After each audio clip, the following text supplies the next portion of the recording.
Ladies and gentlemen, from parts unknown, we have an interracial, intermingled, intersexual group of Caucasian men and wife beaters and black men of questionable melanin. Put your hands together, make some noise for Guns and Butter!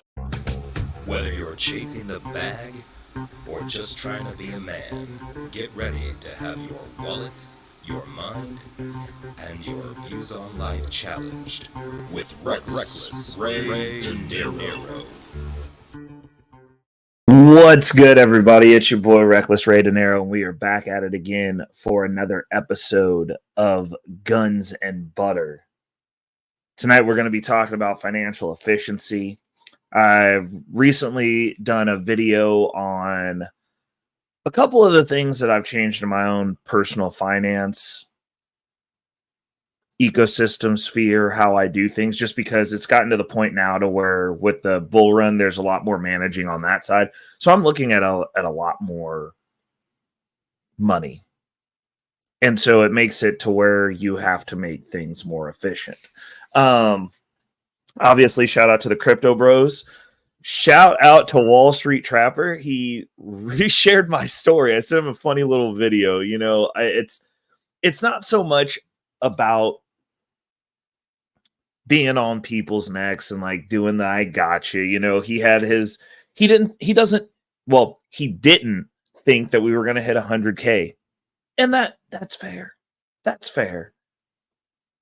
But you know, like when you're knee deep in crypto, because like I'm knee deep in crypto, like he's knee deep in options trading, and I'm sure if somebody was like, "Yo, options trading doesn't work," when he's over there producing the results and teaching people and adding a lot of value, and really, honestly, even if you're not options trading, he teaches all sorts of other facets. Like he's fully immersed in traditional finance. Man knows a lot of stuff. I listen to him every Tuesday. If you're not tapped in to Wall Street Trapper on Tuesdays for Trapping Tuesdays, you're actually missing out. I'll say that straight up. But you know, we had like a little back and forth because been 100% certain, without any uncertainty, based on what we were doing. I said all bets are off after we hit, if we break all-time high before the halving. And we've already well done that. We're in price discovery a month before the halving. And there was just no question in my mind, especially with the ETF getting approved, what was getting ready to come down the pipes in regards to that. So, you know, I get defensive. It's because that's like my baby. It's my baby. It's my thing. And oh no. Echo. Good God, I had to pull the channel up. And with that said, it was, I sent him a fun video over on Instagram, and he actually reshared my video, and it was pretty dope. It made me feel good about myself. And you know, you got to give the man his roses, because like in his space, he is very good at what he does. And honestly, out of everyone who speaks on publicly that has platforms on stocks, trading, investing, I listen to a lot of financial information. I like his content. I don't necessarily always agree with him on the angle that he comes from, but the information is the information. The information is solid, and there's always multiple gems, multiple takeaways, some stuff where I can go. And I told him in the DM when I DM'd him back over on Instagram that, you know, like, his stuff has had a major influence on the way that I've structured my crypto portfolio this year specifically. It's one of the more efficient things that I'm doing is I have a cash reserve now. Like he was talking and beating the drum about how he keeps a cash reserve on his options portfolio, tells people to not even sign up to take his calls and mirror them in his Patreon group. He says not to start over there until you have enough to keep a little cash reserve. And that really struck home with me, because I'm like, dude, I run my portfolios bare every year. And this year I've noticed that not only have I not, like, I'm not as far into the chasing the next shiny thing. Like my portfolio is pretty stacked. Like when I did a major conversion major for me, because obviously I ain't got trap money yet. But by the time I got trap money, I'll be well out of the workforce. But that's not the point. That's not the point. I'll be doing some other stuff by the time I got that much money, because like I'll be able to build something like what he's doing. So, but I made a big move for my portfolio, and I didn't disperse it the same way that I usually do. And everywhere that money was dispersed, like, first of all, we stacked out the savings account. We hit a point to where I'm like, cool. The retirement ledger, the crypto that we put away that we don't trade, the Ethereum, the Bitcoin, the Chainlink, we put some big moves there. I went and now that we're in price discovery, one of the major things I wanted to do was remove all the debt. So we're starting from within the portfolio space. So I had some leverage positions. We do this every year. Take a few ETH, leverage it out, pay the loan. It's a self-repaying loan, but like we pay it back pretty slow, sparsely throughout the year. And once we hit price discovery, the numbers was going up, and I was just like, well, there's no reason for me to still let that debt sit there. We can clear that out and then buy some Ethereum, convert it over to staked Ethereum. And the reason we do that is my Ethereum position, which the goal is to get to 32. That position specifically, the reason I chose Ethereum as my second position is I have a staked position where it can grow. Now, that's an active piece in the portfolio. You sit it there, it automatically just builds up over time, and I don't have to look at it. So we're looking to get 32 Ethereum. We pulled out after all the dust settled, after we got the Ethereum back from the loan. And then with the little bit extra that we had, we bought some more Ethereum, converted it over to the staked Lido Ethereum. There's plenty of other staking options. I prefer the Lido platform just because that's what I'm used to using. Like it's nostalgic for me. Obviously, other people are like urged to use the other ones, and I used Anchor at one point in time, and like I got the wrong version of it. I didn't enjoy my experience with them. So I went back to what I knew. But we got that in there, so that's in there, accruing interest, an active part of the portfolio. Oh, Natasha Vincent's in the building. You know what that means, folks. You know what that means. It means the show can officially start. And now the show can officially begin. With Natasha Vincent, the #1 moderator on the internet, currently in the chat.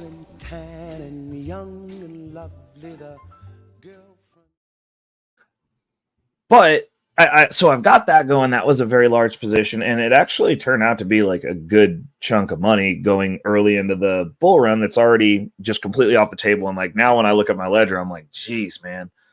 When we start actually like hitting the bull run, this is going to be wild. This is going to turn into something. The active portfolio also getting wild. It's all good things. There's a lot of energy. We're having pullbacks, but the important thing on the cash reserves, and it's kind of one of the things that I picked up. And sometimes when people say stuff like you can know something intrinsically, but like when somebody says it, it like hits for you so that you can actually act on it. And what he was saying was the whole premise of the cash reserve is to be like waiting for a 20-30% drop. And I was like, we have those in crypto, and I don't ever get to buy them because like for some reason, the way that it works, it's always in between paydays. By the time the check hits and I get the money moved to where it needs to be, we're already on the upswing again, and I didn't get to buy any of the crash. Well, now I've got stuff in place spread out now where I have a cash reserve allocation. Now, Wall Street Trapper recommends 10% of the portfolio. So of my active portfolio in crypto, and it's just because it's crypto, and it's just because it's really been hard for me to get it to that point. I am moving towards it now because as I'm moving stuff around, as I'm doing my cash outs, I have places for that money to flow. So it's going to continue to accrue because I make rules. I follow rules. That's the way my brain works. I just never made a rule that you have to have a cash reserve until just recently. And it was 100% influenced by Wall Street Trapper. The way that he broke it down, the way that he uses it in his portfolio, I was like, that makes sense to me. And I'm going to do that with mine. And then, we had a few windfalls and I made some big moves. And I was like, hey, if I'm making these big moves, I got to pull this off. Set this to the side, cash reserve. So then now I've got it stacked. I'm currently sitting at 5%, which is good for me. Considering I was previously at 0 and it's hard to see me sit cash around, that's good for me. And I'll continue to add to the pool. The other thing that we did was we're looking at getting that cash in an efficient state. So how did I force myself to have the cash reserve? What I did was I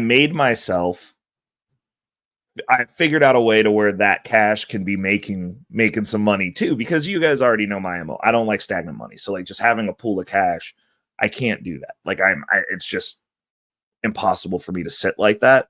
So what I did was I found a couple of different platforms and tools within the DeFi space where that money can sit there. Now in the brokerage account, a little bit different story.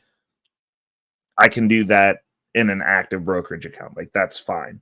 The way that I'm building out my brokerage currently, it produces cash every 30 days. I just wait for that cash to hit. I don't normally keep cash sitting in there either, unless I don't have enough to buy into the position that I want to buy into. Then obviously you got to wait until it builds up enough. But that aside, it's been a learning experience. My portfolio is set up like my ledger. I got no problems with the ledger because I don't look at it. That's money that I'm intending to never touch. Once something goes in the ledger, it is hard pressed for it to come out, considering the vast majority of it are things that were one-way tickets anyway. So like that ledger is literally funds of last resort, if you would. I look at it the way that people would look at their 401k or their Roth. Like you don't use that till well later. That just sits in there and accrues. My ledger personally only has 3 coins in it right now. I might add a 4th. We'll see. I've been mulling around because I realized that there was another staking option, but I'm probably not going to do it. But we'll see. But that's funds of last resort. Like that's retirement funds. And, getting that ether in there that's just constantly growing, there's something in there that's generating income. So hopefully that Bitcoin that's in there never gets touched ever. And I'm a firm believer that eventually, now that we have the SEC regulations and all the other stuff, that I'll be able to leverage those tokens eventually as well. But moving forward, from an efficiency standpoint, it's like this is the most efficient the portfolio has ever been. But it's also not being so rigid that you can't hear other people. Like obviously, me and Trap did not agree on that $100,000 conversation. We were at opposite sides on that. But he's in Bitcoin. He's got Bitcoin, so he's going to win too. I'm like, it can't really be that bad of an argument if you are wrong and you win. And those are good conversations to have. Like I think it's interesting because he's so ingrained in his space. I'm so ingrained in my space that it's a good conversational exchange. And he's so good at breaking stuff down that like once he gets to experience this bull run, I think he's gonna be a little bit more in the crypto space than he was previously. I'm hoping like that's. The bull runs are what we like to say in our space. That's what orange pills people is. Once you experience it and you see what it is, because like now we know we got the ETF. Bitcoin's not going away. It's just not. So now that it's in that space, I believe that it's going to be the thing that's going to save your failing pensions. It's going to make it to where it's capable for more businesses to have pensions. If you have a majority of it Bitcoin backed for growth, I mean, that in and of itself, after this halving, I think we have another 115 years before we get the last Bitcoin mined. Like, until the numbers say otherwise, like, that's going to, the crypto space is not going anywhere. I can say that most of the smaller projects are bull run only projects for me. As I said, I hold 3 coins indefinitely: Bitcoin, Chainlink, and Ethereum. Those are my 3. Other people have a different 3, but if Bitcoin's not on there, that's a hard sell for me that you know what you're doing in this space. Like, at this point, like, if Bitcoin isn't in your major holdings, like, you have a crap portfolio, in my opinion, because the volatility of it is going to be stupid ridiculous. It's either going to be great or terrible. I mean, I could say if you didn't have Bitcoin, but you replaced the Bitcoin position with an Ethereum position, like, you got to have 1 and 2. Like, those 2 coins aren't going away. And yeah, like, that's the reason it's a large part of most of my portfolios. A lot of my stuff for the bull run is I do liquidity providing. I like generating income. Like, one of the other things that I realized from listening to one of Wall Street Trapper's episodes, I mean, sorry, this is a road show for Wall Street Trapper today, was you have to identify what type of trader you are. And when he said that, it really hit me, because I do what I do, and I have the way that I navigate the space, but I'm always, like, looking at other things, and people are always bringing stuff to my plate, because I am in back channels for crypto. And that's a big part of how you get into some deals. But I'm like, it allowed me to go, it's okay for me to not do every single thing that everybody else is doing. It's okay for me to have people who are sending me the next meme coin, and I'm supposed to go, they're going, hey, like, check this out, look at this, like, you should get in today, like, I just put money in this, and to go, nah, I'm gonna buy what I'm gonna do. Like, I got my plan set out already. I know what I'm buying, I know where it's going, I know what I'm doing. Because new people will come into this space and, like good old Richard Fain, buy Shiba Inu and Dogecoin, and then wonder why they're sitting holding bags 4 years later, talking about the space is a scam. Even though Wells Fargo and Merrill Lynch just told their investment teams that it's okay for them to recommend the Bitcoin ETFs that are absolutely killing it right now. That it's okay to represent and suggest the one thing that's gonna save most people's portfolios. Shout outs, Blacks Who Defy is in the building, my brother. We're gonna I'll drop the link if anybody wants to come up and chat here in a second. So let me mosey on through this monologue, and then we can just have the conversation. If you guys don't want to come up, I'll just keep talking. But, you know, who will get a bad taste in their mouth from the cryptocurrency space because they did the I'm going to chase the shiny thing instead of doing the boring thing.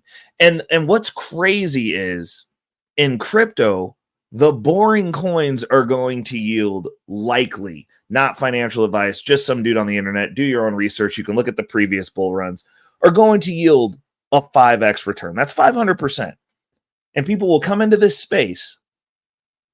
Specifically, Richard Fain will come into this space, and he'll come from a space where he tells his people that getting 18%, 20% is a good return, and then turn his nose up at 500% to go try to get 10,000% while he also advocates against gambling. It does not make sense, but crypto changes people. It's weird over here, and I understand. But when you base your entire perception on a bad move made by yourself, you got to hold your L. You did not, if you don't do your research and you walk into the casino and get taken, you got taken. You played the game wrong. It's the same as when people go into traditional finance spaces and set up a brokerage account and think that they're going to trade options on penny stocks. Probably not a good idea unless you actually know what you're doing. Hoping that they're going to get rich tomorrow. And like, that's what it comes down to. And unfortunately, crypto does allure and draw in a lot of desperate people. because of the opportunity it presents.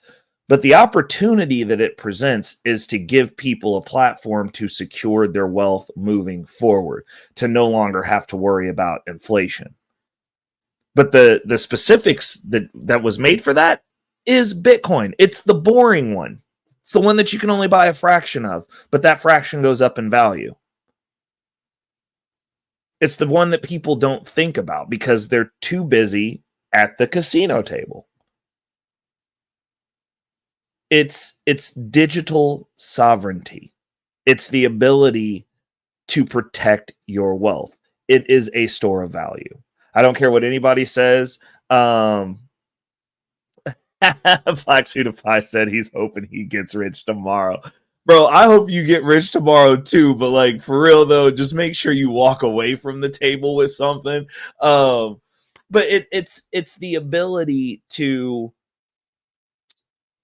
not have to partake in the theft that our government is currently committing by printing a bunch of money and robbing our future wealth to fund every other country, every other issue, everything else. I mean, it goes deep, but it's like you're being robbed at every step of the way. You're overly taxed.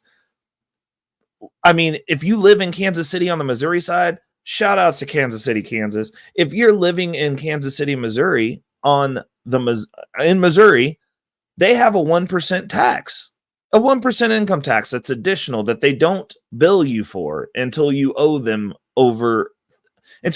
basically over $1,000 that they levy on all of the citizens silently. And the only time you hear about it is if you don't pay them. And we can't get the potholes filled. They're just robbing you and not telling you where the money's going.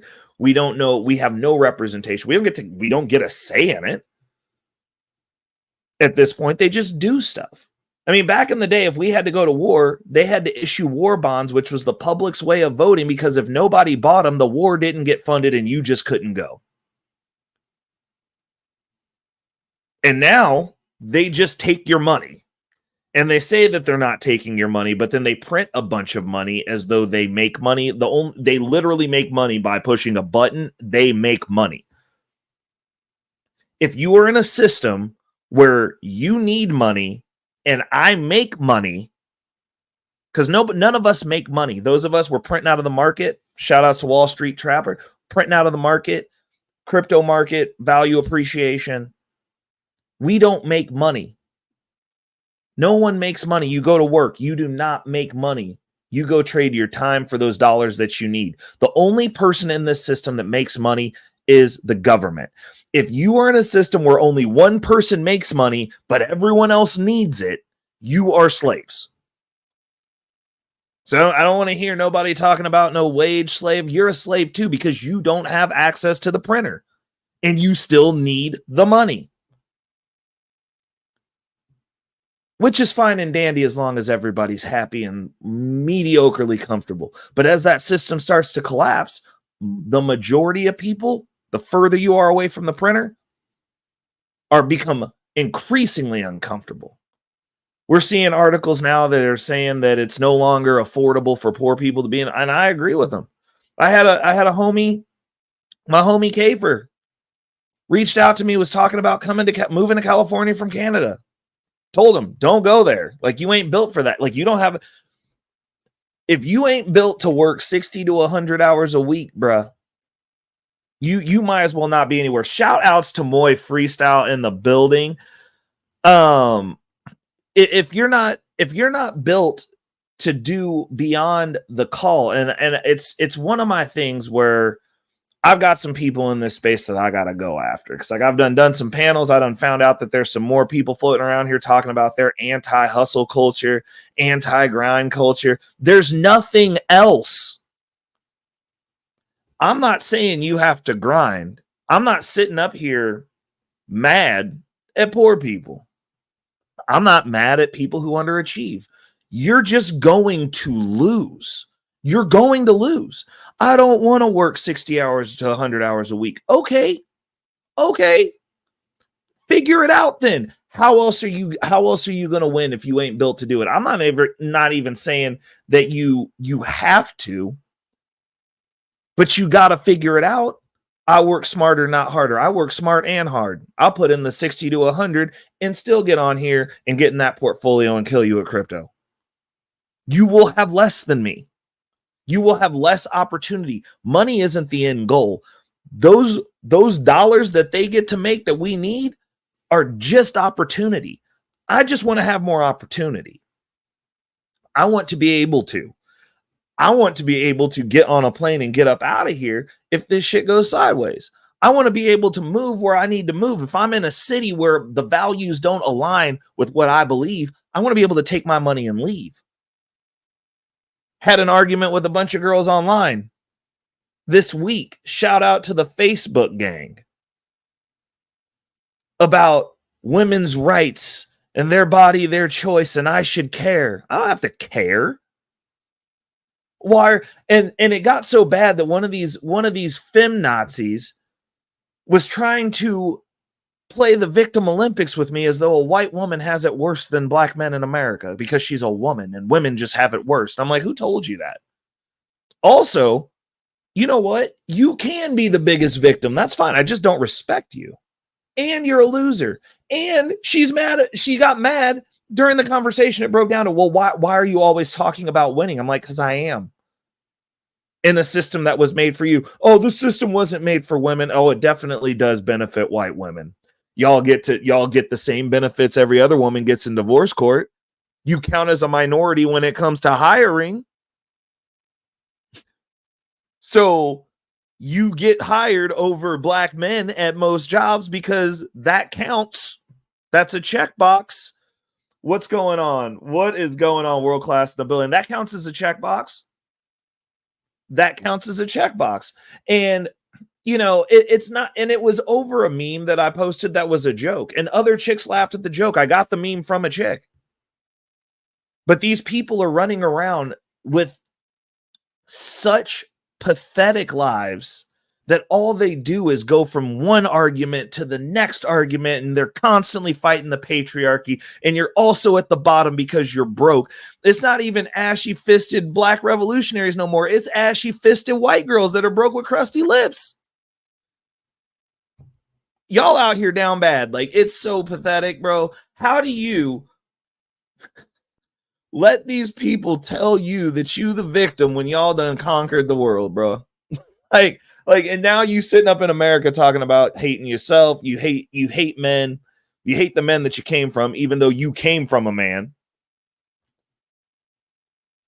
You're upset because of the tone of your skin. And that goes both ways. Like, they're just running around mad and upset. Like, I don't understand. I just don't understand it. It doesn't make sense. There's too much opportunity out here. But the deal is, they have what they have taken from us. And this is the thing that I will agree and be upset about. What they have taken from us is a man's ability to go, you know what? I'm not trying to be at the top. I'm not trying to be an apex man. I'm not trying to be a conqueror. I'm not trying to be a winner. I want to be not necessarily a peasant. I just want to be average. They've taken that away. You can't just go work 40 hours and be all right. They've taken that from us. And that should be an option. Like, people get tired. Sometimes you go through phases where you don't want to. And if you ain't built like me, that could become problematic.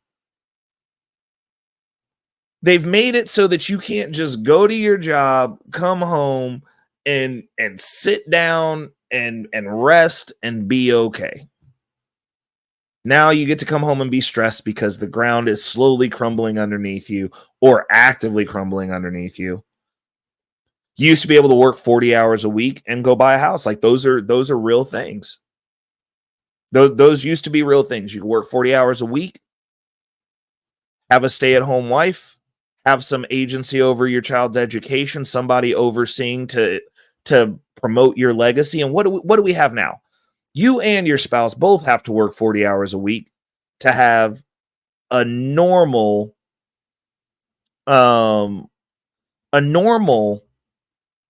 existence, a semi-normal existence, you got to have 2 incomes now.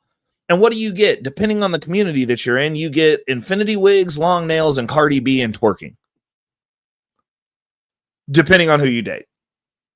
But those, it seems like that's a lot of the options for most of these guys that I see on these panels. And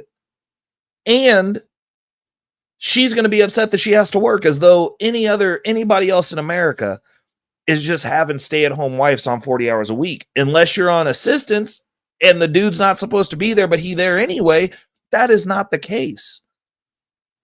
We have these influencers telling you that you're just going to start out and you just got to provide for a woman and pay all the bills. It's impossible at this point. You can't do it unless you've already won. And then that's a different negotiation. And those chicks don't want to deal with those guys, because those guys who can provide that, getting back to the topic is inefficient. And you know why? Because every other culture, both spouses work. The chicks who want to sit at home doing nothing all day, even the housewives, are contributing to their husband's business. Are you smart enough to be an assistant? Are you? Because I mean, I don't know. I've seen some of these infinity wig chicks talking on these panels. They don't seem very intelligent. They don't seem like they could help me. Can you manage a portfolio? You're going to be able to manage household stuff? Like, I mean, even the women who I see that don't work, they're busy all day. Like, I got one specifically, she's so busy, she has an assistant. The wife has an assistant. She's so busy. But you guys don't want to talk about that because you have this pie in the sky dream, because you've never been adjacent, around, smelled wealth, real wealth, power of how things are. These rose-colored glasses, this story from the 50s that they told you that when we're at home, you know what else you can be when you're at home? Hit. Like they was getting beat on, apparently, since everybody got beat on, right? But y'all want to go back to that. Okay.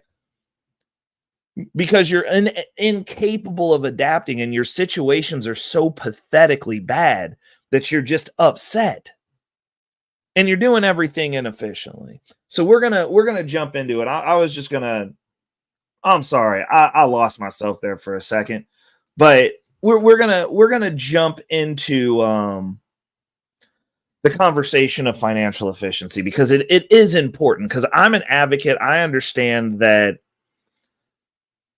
I'm not one of those people who says just go get more money. Like, I believe in doing and maximizing the most everything that you have, then going and getting more money, because there's no point in going and exasperating a problem that's already bad. Like, if you can't manage 50, you ain't going to manage 150 neither. Because the reason you can't manage 50 in most cases is because you are living at what you're making. And as you increase what you're making, you just increase your living standard. I always go back. I was talking to my boy, Kev, shout out Mr. Robinson. And we were talking about the Hollywood lifestyle. And I feel like on the one of the stories that I told him is I had an ex who's out there, and I used to go out to visit her for my spring breaks. And we would be out there, and I'd meet her friends, and they would go through and tell me about like their lives, and they're just Hollywood, everything's grandiose in Hollywood. And when you sit out there, Hollywood reminds me of these YouTube spaces, because everyone's lying. Everyone's capping. Everyone's really blowing up what they're doing. They're making it sound way more important than what it is, but like, they really ain't doing shit. They're getting no forward momentum. And oh, just world class. You're making me forget that your team light skin. boy. But you know, it's like everybody's doing something, and Hollywood, in my experience, was the city of everyone doing something, but no one going anywhere. It's a bunch of people running really hard in place because they're inefficient. And one of the things that I remember, like me and Kev were talking about, was he was talking about how everybody has designer everything. The bus kid has a Gucci belt. The dude who works in the kitchen, the guy who cooks your food, has a Burberry coat. And I'm out there and I'm like, yo, like I'm not a name brand. Like, you know what I'm saying? I got this shirt for free from the ship. Shout out to the ship. That's my bar. Not my bar. I don't own it, but I go there all the time. I'm a good patron. And one night I was there extra sweaty and they gave me a shirt for free. You know what I'm saying? Like, and I'll rock my ship shirt. I love this shirt. It's very comfortable. It's actually a really nice shirt. But I'll be sitting there and they're telling me all this grandiose stuff. And I'm like, how do you work in a kitchen and have a Burberry coat? How does that work? Like, make that make sense. Like, especially a job that you hate. And then they're too good to do any type of extra side hustle. And they're like, I just got to go do this thing. And then I'm going out and being seen. And it's just a real weird ecosystem with a bunch of people who have terrible habits and are complaining all the time, but then talking about where they're going and never getting there most of the time. It's wild to me. Like, it's one of those things where when I think about it, it's truly sad because they work hard.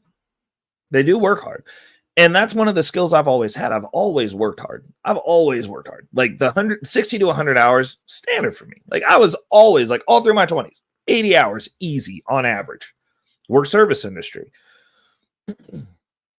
But I didn't have anything to show for it because the principles and the efficiency and the I didn't know what I didn't know. And you get to a point to where you're doing certain things and you're not getting the results. And then your financial rock bottom happens. And for me, that was, after I'd moved out, getting into that space and realizing the benefits that I had when I was living at home. Because after I moved out, my finances actually got better because I had to be metering every dollar that I had because at some point I got to pay rent. So it's like, you gotta figure out how your finances work.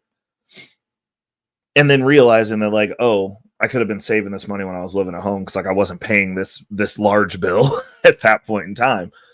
And it sent me down this road because I look at how my finances are now, like the things that I'm tracking. Those of you who have been on Future Financial Strategies since the first of the year, we are knee deep. We've added a couple of different metrics. We're tracking our monthly savings. So all income that I have come in during the month, be it W-2, DeFi space, my brokerage account's now producing enough income to be recorded. We broke $100 finally. I track all of that, and then I tally up how much income came in and how much I saved. And, I'm looking at it like the first month, it was like 40 something. February, we were at 57%. And like moving forward, I'm like, man, like we're really, really making some moves here. And I think back and I'm like, how did I not do this then? And that's where the conversation on financial efficiency comes in. I'm going to drop the link in the chat because it's 7:40 and we're going to be here. We're going to be here we'll stay until about 10 tonight. Hold on. Dude, the people who can talk and then type something totally different, like y'all are dope to me. And then I'll come over here and we gonna pin that. But that's the conversation I wanted to have because like we have a bunch of people and that is pinned to the top of the chat for those of you over in YouTube land. Shout outs to you. Own a spot in the building. Shout outs to Own a Spot. When it comes to financial efficiency, and it's one of those things that really irks me because I listen to a lot of financial information. I do. I don't read books. I do audiobooks. I'm always listening to podcasts, audiobooks that are personal development, psychology, growth, history. But when it comes to podcasts, it's normally like I'll catch up on my red pill content. I listen to some of that. Especially as of lately, they had the girl that called out her break dancing stepdad, her breakdancing dad that she said abandoned her, even though he gave her mom like $5 million and lived right down the street. But you know, anything for clout, including embarrassing your parents. So it is what it is.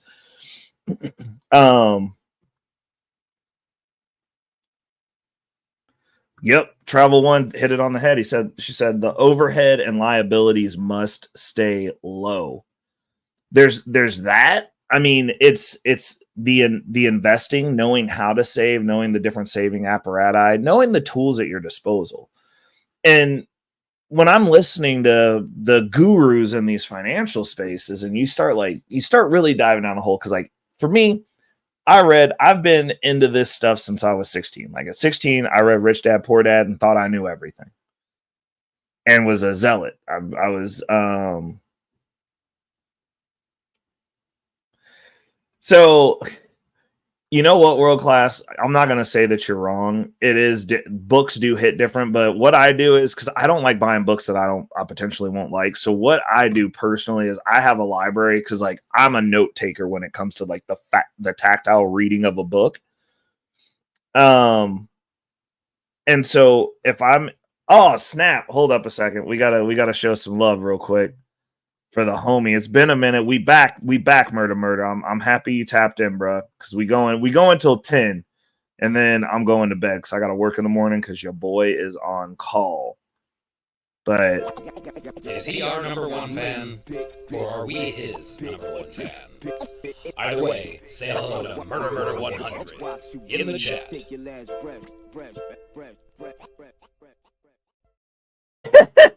Dude, World Class, I'm telling you, bro. I'm telling you. I know you like to put me on team light skin, but like, I don't even think it's about skin tone now. It's about intellect, and like we are aligned on that. Absolutely. So what I'll do is, the way that I read books is also a little bit different. So like I'll zero in on one book a month, and I'll put it on audiobook. I work 10 plus hour days normally, 4 days a week. So Monday through Thursday, I am locked in. And what I'll do is I'll put the book on, and I'll just listen to it over and over and over again for the entire month.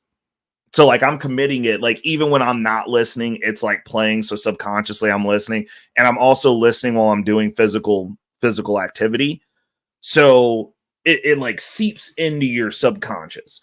But then if I really like the book, I'll go buy a physical copy and throw it in my library. So that way I can like actually thumb through it and do the notes and get the highlighters on it and do all that fun stuff. So because buying a book and then reading it, and then not liking it or having it be something, because like I have a lot of books that are in my audiobook library that are books that I don't necessarily agree with. Like it's like counter topics or stuff like that. And like I'll listen to, especially when it comes to politics, I listen to stuff that I don't agree with just to kind of understand where some of these angles are coming from and be able to break it down myself.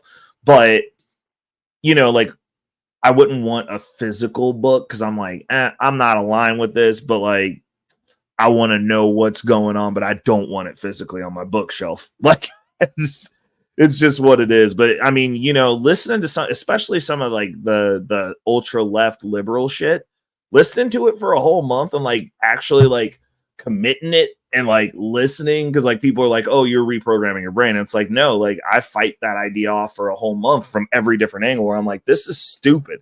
This is still stupid. This is still the dumbest thing that I've ever heard. And you're just like, oh, okay. Ooh, digital materials also good. I mean, in some cases, like with some of these books, man, there was a really good book that I forgot what the name of it was. I'm gonna have to see if I still have the link for it, but like you can only get it digitally now. Like they released it and it was on Amazon for like a week, and then they discontinued the entire book that was breaking down everything that's going on right now with Bitcoin and then talking about some stuff moving forward. And they nixed the entire book. Like you can, it shows on Amazon, but you can't buy it. And then the people who got the initial copies of it before they took it down, it's a very expensive book now. It's like $5,000. But yeah, like I went through stuff like Rich Dad Poor Dad, Cash Flow Quadrant, and then, you know, Millionaire Real Estate Investor, E-Myth Revisited. Like I like those types of books. But like the issue was when I was younger, World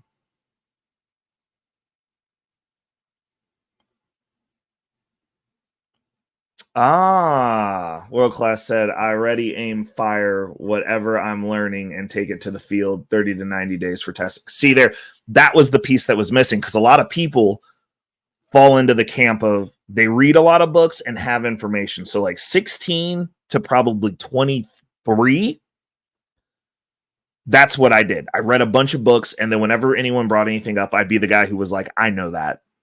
I've heard about that. I've heard about it. But I never took to the field. Oh, dang. Natasha Vincent said, if one book or show or resource can reprogram your brain, then you may already be lost. Also true.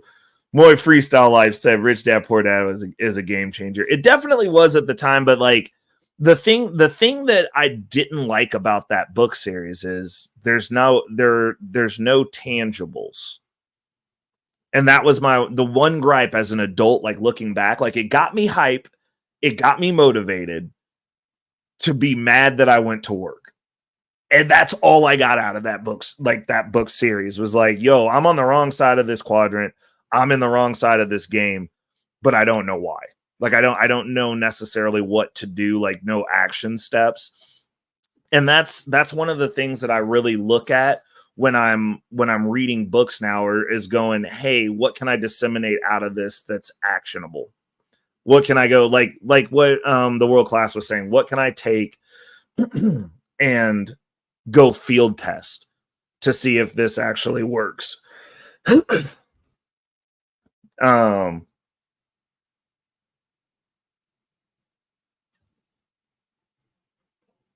Ooh, the power of your subconscious mind. Somebody, I'm writing that one down. Hold up a second. Let me write that down. Putting it on my list right now. We'll get that in the rotation.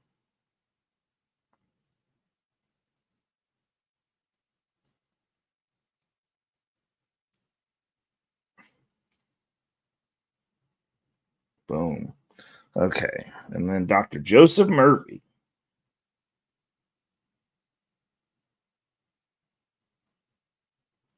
Boom. Got it. But yeah, I mean, Tim, bro, bro, if you linked in with Tim Ferriss on Twitter, you tell him I want some of them B-boy rounds, bro. I got mad smoke for that dude, because he keeps talking about how he used to be a break dancer when he was in college. There's no such thing as used to be a break dancer. It's a way of life. I don't like it. I don't like it that he talks about it. He's not for the culture. And I got some rounds. I want to call that dude out. But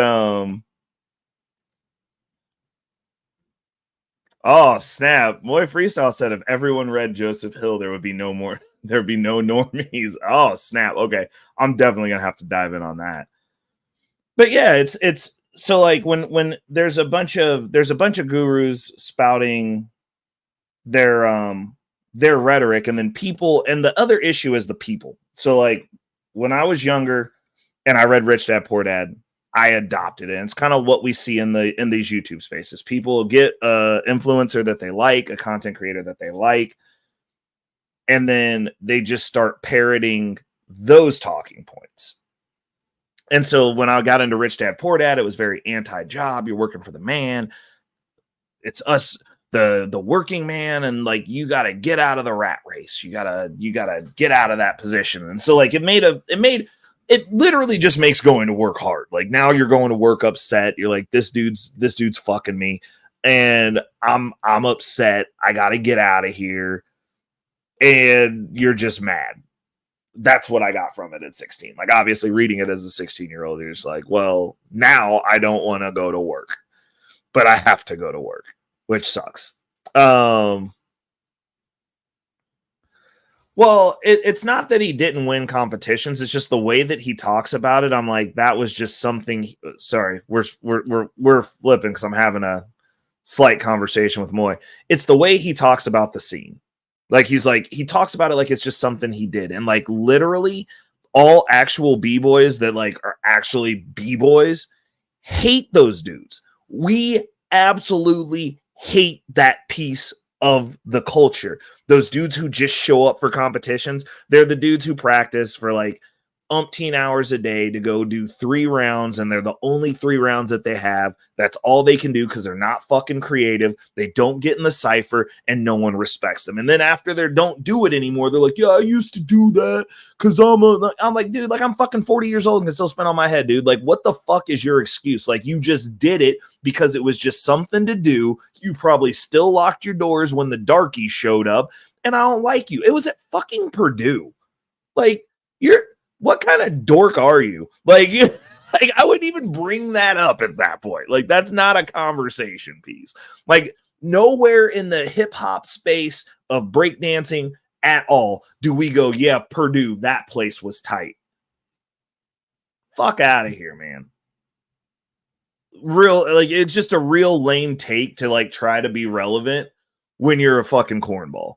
Like, I don't like it. I'm like, don't fucking LARP culture to try to make yourself seem interesting like you're not. Like, Murder 100 says being financially efficient means to be able to afford jumping into an investment when it's profitable while not jeopardizing your natural responsibilities. 100%. I agree with that. Definitely part of it. Definitely part of it. And like, it's definitely one of the things. I mean, even still, like, the way that I manage my money now, I can do that now, and which is weird thinking about it, because like when I talk about it out loud, I'm like, oh yeah, I guess I can do that now. But like getting into that position is really hard because back to the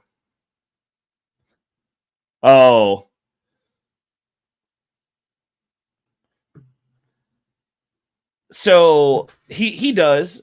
I think that for an old dude, he's dope, but like, I mean, there's like, hold on. See, now we're getting into breakdance and shit. Like, fuck. Okay, so hold up. I mean, since we're talking about old b-boys,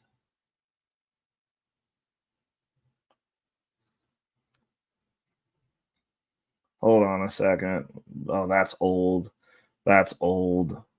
That's also old.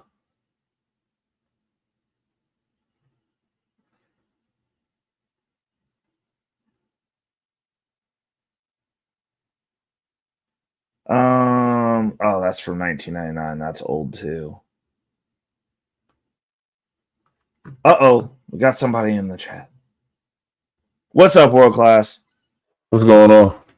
Nothing much, man. How you doing? Well, I'm looking up another old b-boy, but I'm trying to find like a recent video because like Alien Ness is dope, and he's old.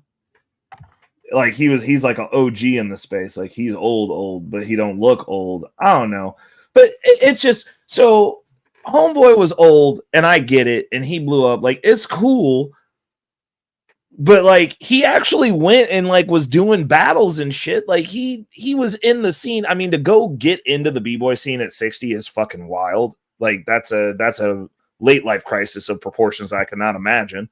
But you haven't seen this? You haven't seen the Deadbeat b-boy dad? The Deadbeat. Oh, you got okay. Hold up a second. I'm looking it up right now. B-boy. Like we go. Since you're here, we can talk about it. That's what Natasha's talking about. Okay, so what do you think about the b-boy retired dad with the salty daughter? Hey, boy, give me a peace sign in the back real quick. Yeah, dude. So his daughter like busted him out on his daughter's a social media influencer as well, right? So and see, this is one of the things, like our society's sick. That's the reason I'm like, you got to be rich. You got to have the opportunity to like get up out of here because like this is not going well. But the gist of it is, and I'll pull up the video so we can actually see it. Oh, thanks, Moy. You can cam down if you want. What's up, Moy?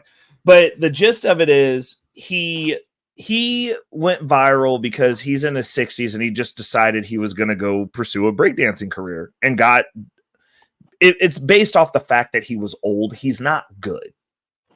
Right. He's not that great. He's just old. Yeah. But he's decent. he's decent. He's like middle, like he's like low end of decent. That's stressful. But he's 60. And so they like he got a lot of clout, got on national television, got to dance with Paula Abdul, and like it was like a big shtick for him, right? Mm-hmm. But he was really into it. And that's what he wanted to do, so he went and did it. And then his daughter was like, "Oh, he abandoned the family." And so like he came back and like clarified, was like, "Yo, I lived a block down the street. Like, and I paid," and she was like, "He wouldn't pay my medical bills." He was like, "I gave your mother $5 million." Bruh, his daughter is so salty and entitled, and is a problem with what's going on today with the new generations. Yeah. Yeah. Yeah, it's so it's red pill stuff then. Oh yeah, and so there's like a back and forth about this because like she released a video and like was bashing her dad because she's also a social media influencer. Yeah, that's the other issue. She was bashing the dad, and also this goes into that other topic of white people, or specifically white liberal women, not liking white dudes. It's crazy. Yeah. Okay, here. I think I found it. Hold on a second. Yeah, what up, world class? No, so what's up? No, it's a sign of the. In my opinion, this is just straight degeneracy, in the sense that like there's just like it's like okay, so your dad's a social media influencer. Okay, and he's 60. That's lame. And his daughter, also a social media influencer, and I'm like, dude, like, have you seen all the people? Well, we'll talk about that second, but yeah, you know what this is? This is boomers taking L's. Sorry to interrupt, bro, all of them. Hold on. All right. Okay, I wake up at 6 a.m. to do some work. I get my coffee. I sit down. I open my computer, and what am I greeted with? Well, hundreds of comments calling me a deadbeat dad, a child abandoner, and all manner of other insults. So I think, what's this all about? Well, after a few minutes of investigation, I discover that my daughter, Maddie, has made a video about me. She's a screenwriter in Hollywood. She's also a big social media influencer with millions of followers. Some of her videos get millions of views. And this video has tens of millions of views. 1 million likes, 20,000 comments, 40,000 bookmarks, 30,000 reposts. It's just insane. So I thought I'd better watch this video. And frankly, I was pretty chagrined by what I heard, to say the least. But honestly, the more I watch this video, the more I like it. Well, dude, okay, so I'm gonna pause this real quick. So the first thing I'm gonna notice here is these people. He doesn't even speak like a human. That's a Normieville. Why is he talking like that? This is total Normieville, dude. Like that. This is weird. Like I'm just like that's the reason I tell like you already know how I feel about this shit. That's the reason like when people get mad at me for like if I'm rocking with fucking world class or whatever, I'm like, bro, if you're not gonna fucking book a flight to come over here to fight me, I don't care. Like I don't care. Because this is the weird shit that happens on YouTube, bro. I'm like, why are we arguing? Why are we? And it's his own family. That's the craziest part. These people are family. What the fuck is wrong with these people? Well, no. And the thing is, though, like if you in the black YouTube space, apparently it's just us. Like, no, everybody doing this shit. The internet just made people weird. Yeah, you know the black. I've noticed in the black YouTube space or the black manosphere, whatever you want to call it. A lot of people just think it's a black thing, but at least the major city where I'm at and what I've noticed, it's a liberal thing mainly. It's really these crazy ass liberals. Bro, listen, the murder said this man, the man is 60 years old and financially stable. He can do whatever he wants. I agree. But that's true. That is true. I don't think that financial stability gives you the ability to talk like you're part of the algorithm. I don't know. It's just me personally. I'm like, you definitely have not replaced your wife. That's for damn sure. Nah, he a cornball. He a cornball and a half. He sounds like an android. Yeah, it's just weird. Yeah, I'm like, how do you go on dates? He's trying to make the robot voice. Let's see what he got to say. Let's see what. Well, I like about 98% of it. However, I do need to correct a few statements in the video. But first, Let's just watch Maddie's 90-second video, and then I'll give you my comments. What's a piece of trauma that you have that's funny? It has to actually be funny. I'll go first. My dad abandoned my family when I was 5 years old. That is a wife and 4 kids. He abandoned us and then pursued amateur breakdancing. Some more context is needed here. Needless to say, I will talk about this in a moment. All right, let's continue with the video. And he got really good. He like blew up. Like he became like a D-list celebrity status, like viral breakdancer. He became like the oldest actively competing breakdancer in the world. Then he got on Good Morning America and talk shows, and Washington Post wrote about him, and he went super viral, and he did all these interviews, and he danced with Paula Abdul. And here, I'll show you. See, take a look at this 60-year-old breakdancer. Yes, 60 years old. Amazing. He's competing at a break dancing competition in Philadelphia, and he may not have won, but I tell you what, he is winning over a lot of people on the internet. He really is. Yeah, he's winning a lot of people on the internet. This guy wouldn't pay my medical bills. That is not true. More on that in a minute. Hold on. Wait a minute. Stop this. The worst part, Just stop. She said he left when she was 5. So why would he pay your medical bills if he's not there? I didn't even think about that. Like I was. What is going on? Oh my god, dude! These. Oh shit! No, it gets better though. Like this is the thing. And you know, like I've already seen a couple of other breakdowns of this video because like it's been rolling around the red pill space because apparently there's like a beef within the liberals are taking it from one angle and saying that now the conservatives are promoting deadbeat dads, and it's like his explanation. I'm like, if you're not a deadbeat dad, if the kids don't if you live down the street and you have access to the kids don't necessarily know what's going on in the background. And he gave this woman $5 million. So like, if she's going, oh, well, we've got issues with these bills and your dad's not paying it, and he gave you $5 million, like he prepaid. That's on her. That's on her. That's the same thing 50 Cent did with his baby mama, and she fucked up the bag. Right. And so when you're looking at it, what's going on, Pookie Hybrid in the building? When you're looking at the way that, well, and this goes back to the narrative that's painted, and like I don't like blaming women for shit, but that is something that women do. They'll be taking money from a man and be like, this dude ain't shit, and it's like, yeah, which is so hypocritical. Yeah, and you'll say that to your kid. It's like, well, are you like? I would understand. Well, hold on. Let me finish.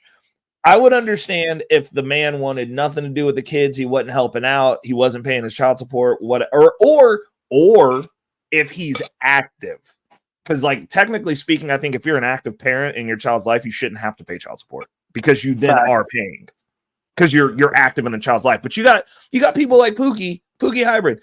He just got to see his daughter, and he wants to see his daughter.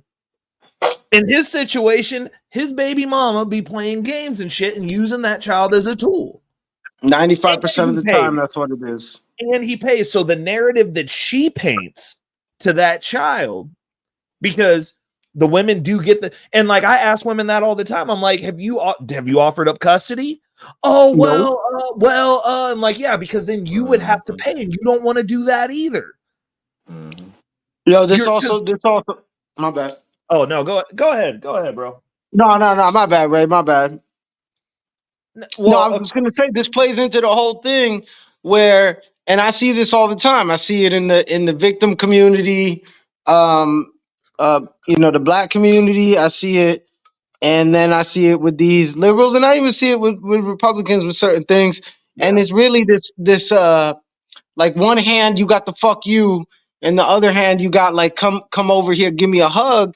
And it's like, you can't be a communist, for example. I see a lot of people do these fake communists, fake socialists, but then they be the same ones trying to sell you on OnlyFans or trying to sell you some shit. Yep. And I'm like, yo, you know you're a capitalist, right? Right. And it's like, no, and it's the same thing with this stuff. Like, yo, that man provided and protected for you, and then you want to go on the internet and bashing him. And at the end of the day, like, truthfully, yo, a father doesn't have to like you, but his duty is to provide and protect. And as long as he does that, you know what? Technically, that's a good father. You're not, you know what I'm saying? She's not injured. She's not in jail. She's not a prostitute. You know what? You're good. And this comes back to a whole thing where maybe it's because I'm originally was born in a third world country, but I think everybody got to go to a third world country and realize how privileged we are here in the United States. Facts. Opportunities beyond end, because I guarantee you her mom didn't pay for that college because she got a worthless degree. She has a basket weaving degree for white people, basically. Like, she got a gender studies degree or some bullshit? Yeah, no, she works in Hollywood. She's a scriptwriter. Oh yeah, she's a scriptwriter. That's why these movies are so bad now, because the girls like her. Right. It'd be like, you shouldn't even have your job, but DEI then got you in the door. And she's but this is the thing though. And honestly, like the argument that I got, the back and forth that I had on Facebook with this chick that's on my Facebook page was the same shit. I'm like, these white girls for real think that they just are downtrodden as fuck anytime that they have any imposition on their rights perceived. They're like, I can't. The federal government overturned Roe v. Wade. The world's over. I'm like, there's still states where you can get abortions. What if you can't get there? Be like, you telling me your ass can't walk a couple of 100 miles just like them immigrants y'all letting walk through our fucking border? You're too good for that? So what about these dumbass hoes can't use the other 100 forms of contraception before that? Bro, abortion being the end all be all is crazy to me. 100%. And I'm like, it's a state's decision. That was never a federal decision. Communities get to pick that. I was like, if you don't like it, go be in a community where you can exist with people that rock like you. Like, I don't go to California and tell them to change the way they fucking vote so I can live there. I just don't live there. Close your legs. Close your legs. Why is that hard for American women?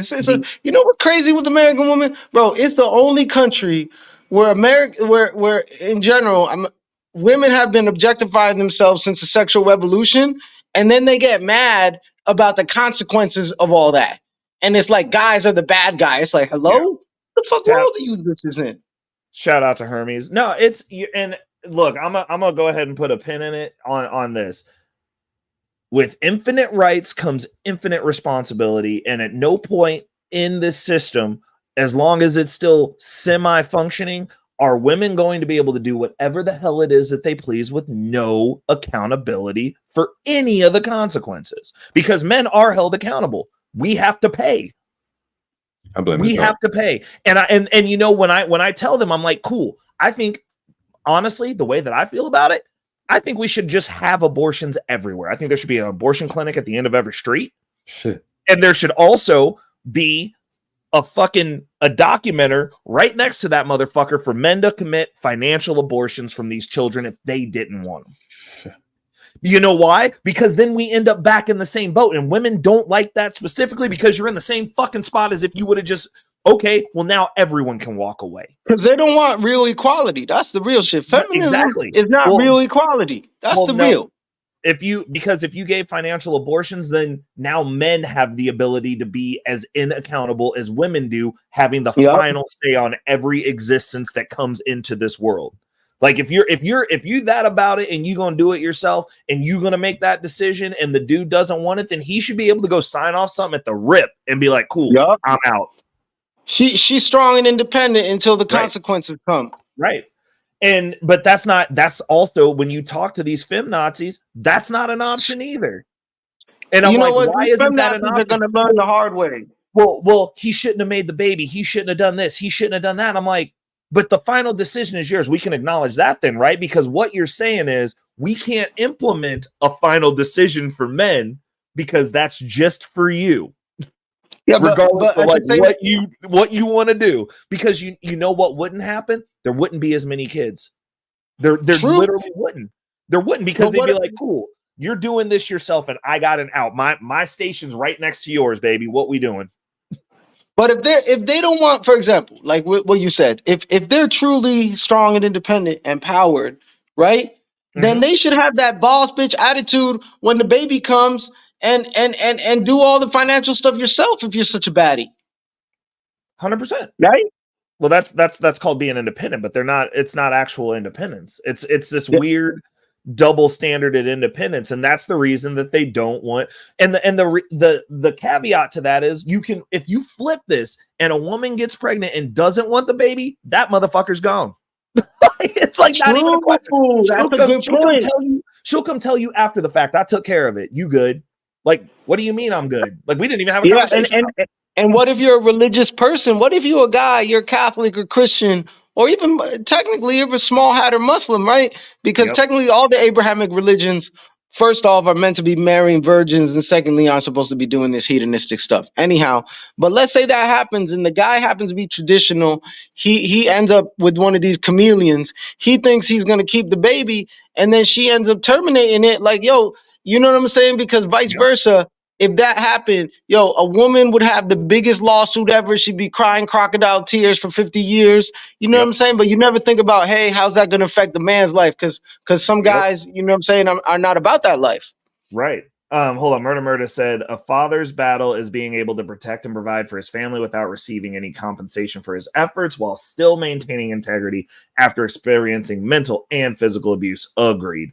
No, I've had literally right after I graduated, I had a buddy of mine, and he's got his kid now, but he got a chick pregnant that literally did that, and it destroyed him.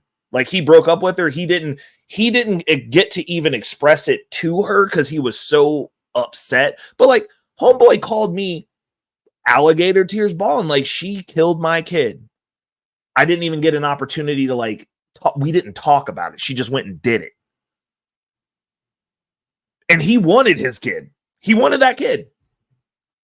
And she went and terminated the pregnancy and thought that, like, oh, yo, I'm taking care of this. Like, it's cool. I've had chicks do that with me. Like, not that I cared. I wasn't ready to have a kid. But the point of the matter is, it's an after the conversation. It's an after the fact conversation. It was never brought to my attention.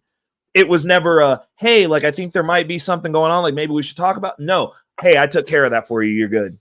Because you know what? Men don't have feelings. Our feelings don't matter. Right. It doesn't matter 100%. what happens to us.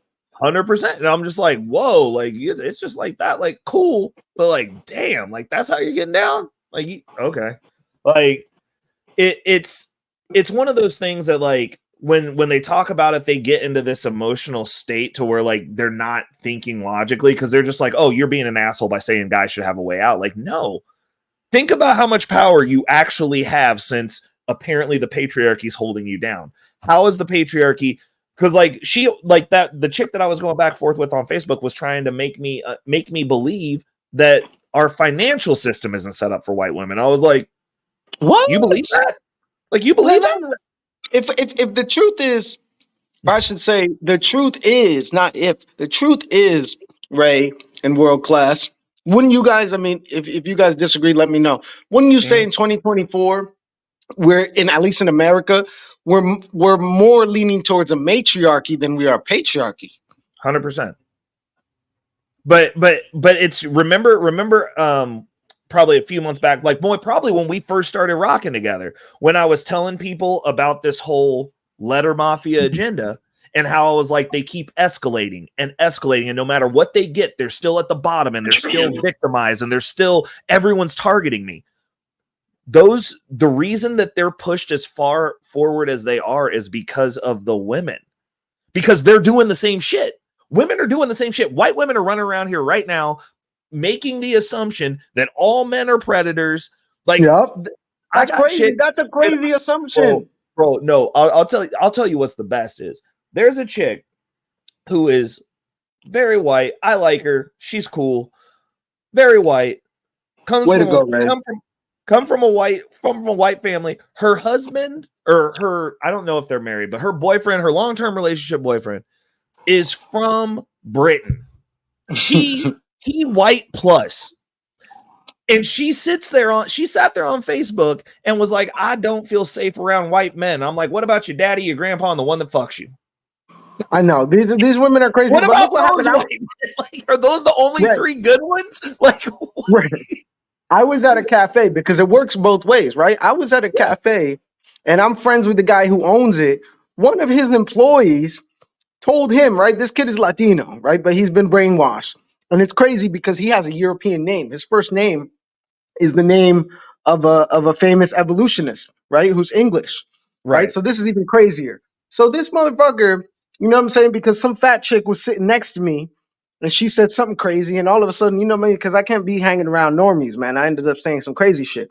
So this fucking dude ends up chiming in because I'm basically telling this woman that like women shouldn't be in positions of power. I'm basically having this same conversation with them because Oh, she said something totally egregious, right? And I'm in right. like a total libtard place, but I don't give a fuck. So he chimes in, and then his boss comes and he's still talking about this stuff, and he goes off on the other tangent of it, and he fucking calls his boss, who's an English guy, who's my friend, a fucking colonizer. But my Oh, friend, Jesus who's Christ. like kind of left leaning, doesn't say anything. And I'm looking at him like, yo, what's going on with you? And then I tell the kid, I'm like, you know, that's your boss, right? And I'm like, the levels of disrespect, I'm thinking in my head, and I'm like, yo, these Yeah. kids don't know anything. All these kids are Gen Z, except me and the dude who's the boss. And I'm like, yo, Right. these kids really have no idea of how to move with respect in the world. And No. it's crazy. I'm like, No, yo, if this was 1980 or 1990, you get punched in the face. the issue is they think they can, there's no decorum, but like, again, hold on, bringing it back on topic. I'm getting better at being a host. They're inefficient and living in states of chaos is the reality of it. Because like, if you look at these people, they never have money. And if they do, it's the generation before them and they're nepotism babies. Those are the people who are out here doing this shit. That are going, oh, we got to feel bad about ourselves. And then they're convincing other people to do the same thing. And it's like, and I've had this conversation when I talk to the people who are woke in the Black community, and they're like, oh, well, you just don't understand. I'm like, I don't need to. You're a loser. You're adamantly saying that you're a loser and everyone's better than you and you're at the bottom, right? Yeah, that's what people Why? are basically saying. They're victims. No, hold on, boy. Let me land the plane real quick. Why would I share that mindset if my life's better than yours? What benefit is it going to be for me to go, yes, I too am a loser, and let me be at the bottom with you? Like, if my existence, if I'm in better shape than you, if I'm fucking healthier than you, and I got more money than you do, what benefit is it to me to accept your mindset aside from you feeling better and it hindering my progress? Shit. Because now we're the same. Yep. That's all they're doing. They don't see it that way. Well, I mean, when it's white liberals, it's different though. They're at the bottom, right? You're losing at a system. So what do? You go, hey, you black man, you're a victim, so that you can feel better than somebody. This shit makes sense. That sucks too. No, in that sense, right? Because they're gaslighting. Yeah. It's the reason why when you press them, it becomes a conversation of, oh, well, I don't like this policy. And like, you can talk about the abortion rights. Well, you know, what if they said black people couldn't? And I'm like, they're not. They're not, though. And what about all these white people kissing black people? Black people would vote no. Like, what are you talking about? Like it, and like when you deal with anyone who breaks stuff down, and I'm like, and I'll tell them, I bust them out on it now. I'm like, you do realize that you just actually committed racism, right? How?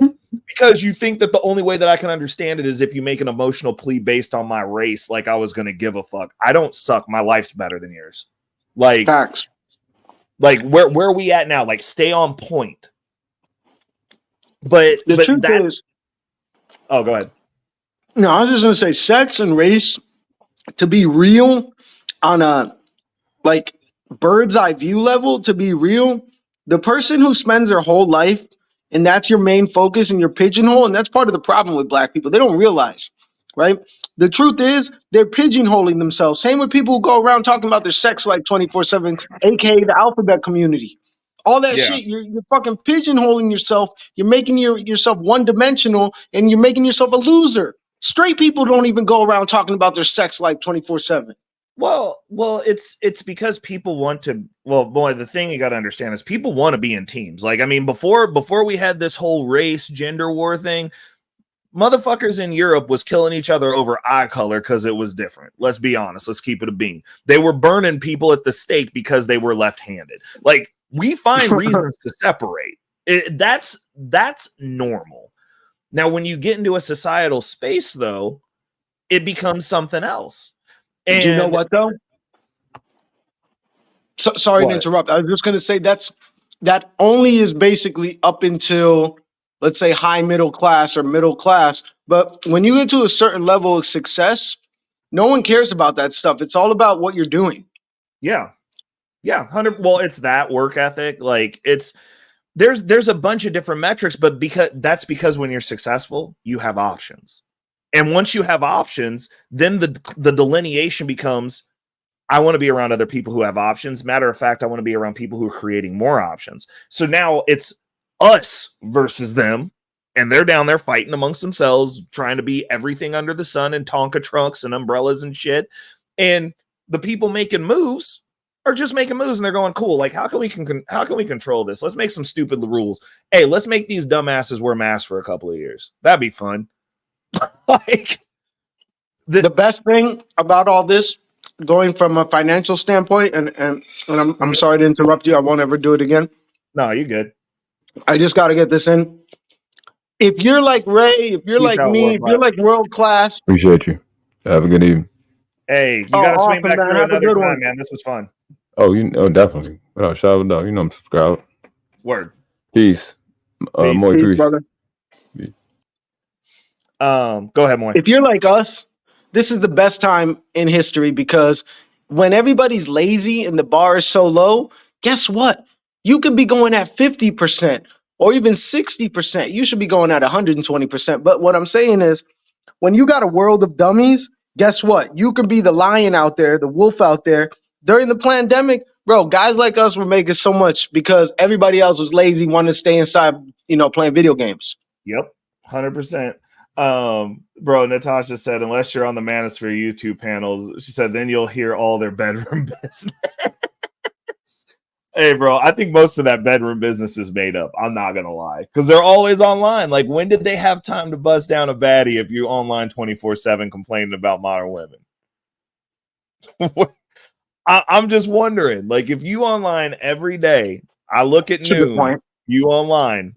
I tap in real quick before I crash out. You still online.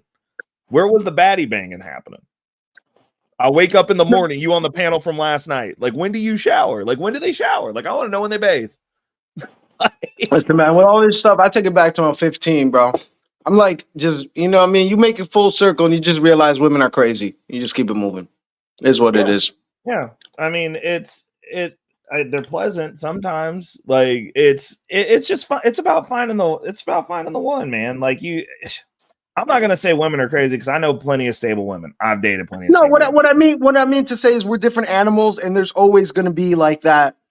How do you say men are from Mars, women are from Venus, right? Oh, so okay, like, that, yes. You know what I'm saying? Like, so there's only so much you can really go. And like, I think that if all this was explained to you when we were 13 or 15, that men and women have different mating strategies and our biological hardwiring is different, I think a lot of this stuff wouldn't even have happened, to be real with you. Right. I mean, it's just we're different, but like also are men and women in third world countries are not having a gender war. Men and women in second world countries are not having a gender war. As soon as war breaks out next door to a first world country, there's no longer a gender war because everybody gets into ship shape real quick because there's a problem to be solved. And we know who fixes that. The men. Russia did not deploy a bunch of women to go take Ukraine. That's also right here in this real world, in the sense like these kids are scared. They don't want to talk to women.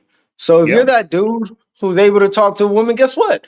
You're going to have an 80% chance the other dudes in a time like, you know what I'm saying? It's like, I don't know. I'm just looking at things differently now because like the reality is that if I look at stuff since I was a teenager or whenever I started hanging out with girls in intersexual dynamics or whatever the fuck they call it.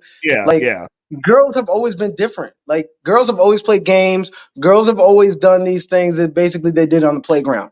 They just do it now in a different way as adults, but it's like the same stuff. Yeah. I mean, the thing that I've noticed though, and this goes back to the topic, financial efficiency. Most of these people, like most of the adults, like I'm meeting like 30-year-old, like I see 30-year-old women that literally are, you're getting up there in age, that are literally functioning like 16-year-olds. Like they're adult size, like they're not developing. Like think about this. Remember, like I think you're close to my age. You're almost 40, right? Yeah, I'm 39. Perfect. Okay, so same generation. When did you start working? We was having summer jobs, I think, at like 13. What's going on? Ricky Williams in the building. They're liars. Shout out, Ricky. You said how old were you? I think I started a summer job at like 13 and then like work. I think like 15, 16. Yep. Same. You do realize that like the current generation, since all the adults are apparently, we've got to have living wage for people who drop fries at restaurants, at McDonald's, that these kids aren't starting work until after college a lot of times. Like their like first job is their career. Yeah.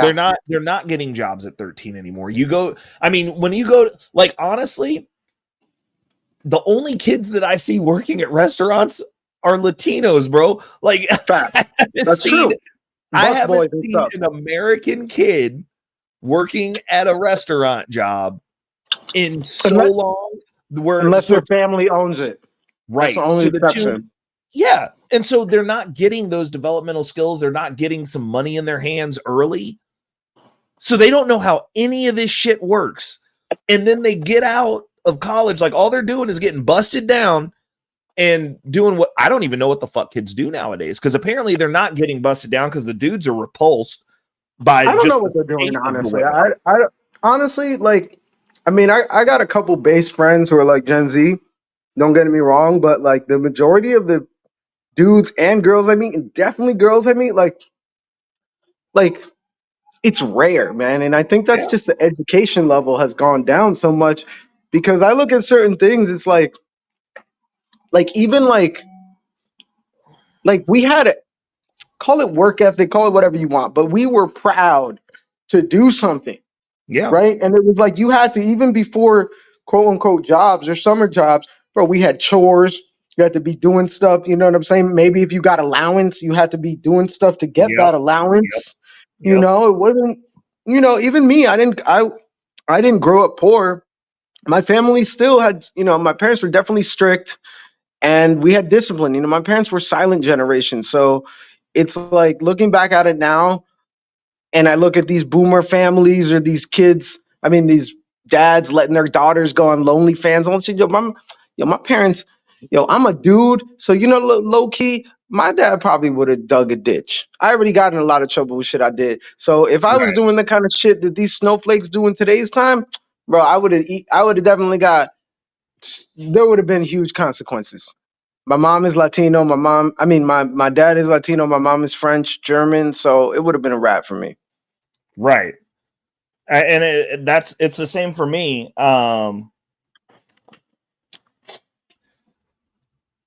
It was the same for me, but it's just, that's one of the things I notice is like these people don't know how to manage anything. They don't know how to manage their finances. They don't know how to manage. They barely know how to manage relationships. They just play house. Like they rush everything. And then shout out to Dan George. They rush everything and then they wonder why in the states that they're in, and then they work their way to the bottom. They end up at the bottom of the societal system, and then they're like, "Oh, we gotta eat the rich and just destroy everything so that I can win." It's like you're absolutely no discipline. They're losers. They have no discipline. They don't read books. The list goes on, and it's like, I was talking to a homegirl of mine, and it's crazy because everything comes full circle, and like I get along with chicks. I guess you could say that I've been dating for a while. I don't know if that makes sense, but you know what I mean? Like these girls that are just always around. But The reason is because even though they be doing some dumb feminist shit, when it comes to these 23-year-old chicks, bro, at least they know like common sense, simple things, which is like some of these girls are so airheads. It's like, did you come out of the cast of Clueless? Like, what is your major malfunction? I don't have a problem. I think the 23-year-olds are pretty dumb too. Like they're just dumb in their decision making, but like I expect them to be dumb. Nah, bro. We were growing up and we were not that dumb. And even the ditzy girls were not that dumb. We weren't, but I mean, look at where we're at now. Now the women our age are still that dumb. Like they're still dumb.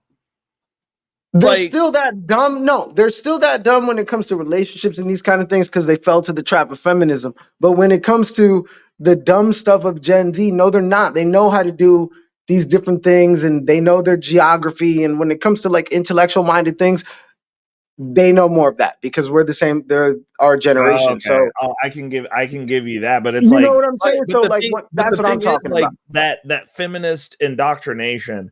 I would They say, all 'cause, have like I tell people all the time, I'm like, there's shit that I'll tolerate from someone in their 20s that like if you're over 30, not even a chance. Like not a chance. But I'm like, you should know better. You're out. It, unfortunately. Like I've done the gamut. I've done all bunch of these. True, like, but you're not. All but the these issue girls, is, they all got the Jezebel feminist spirit, one way or another. If they're raised in the U.S. But the deal is this, though: if she over 30, you ain't training it out. Oh yeah, okay. That's a good point. Like that's a good point. That's what I'm saying. Like I can have an air of understanding for the 20-year-old because like I can fix that. If you're 30 and like you still out here and you wilding, I'm like, I ain't got shit for you, boo. See, that's only if you. Yeah, now I hear that, but that's only if you meet them. Like if you don't know them in their 30, I'm talking about like basically girls that I dated in my 20s and just got stabbed. You know, I don't know how to explain it, but there's a whole bunch of like, okay, you're 40 years old. I bet you have had a slew of women that you have dated in your past that came back around that subconsciously found out they got indoctrinated by feminism.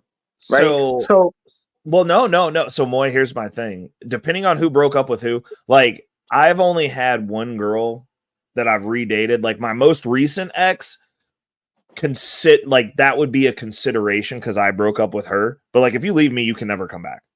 No, ever. Facts. No, I hear that 100%. And I am I don't know, maybe this is a weird thing, but these are not girls that I dated, if that makes sense. They were never actual girlfriends, if that makes sense. Oh, okay. I got you. So you're talking about like you guys kind of like linked up and then they went about their way and then like later on they came back. Yeah, these are girls who were always kind of on the side. Like they're permanent side chicks. But the point is that because of their generation in general, even though unfortunately girls learn late, the catch-22 about, let's say, whatever type of girls this happens to, if they're 30 above, the sad thing about when they hit the epiphany phase is they have a clock. So it's like a catch-22. But when it comes to like intellectual stimulation and these kind of different nuances, a lot of times they do get it, right? The unfortunate reality is that all of these girls across the United States, or let's say the West, unfortunately, all of them did get or have been somehow indoctrinated by feminism, which is unfortunate.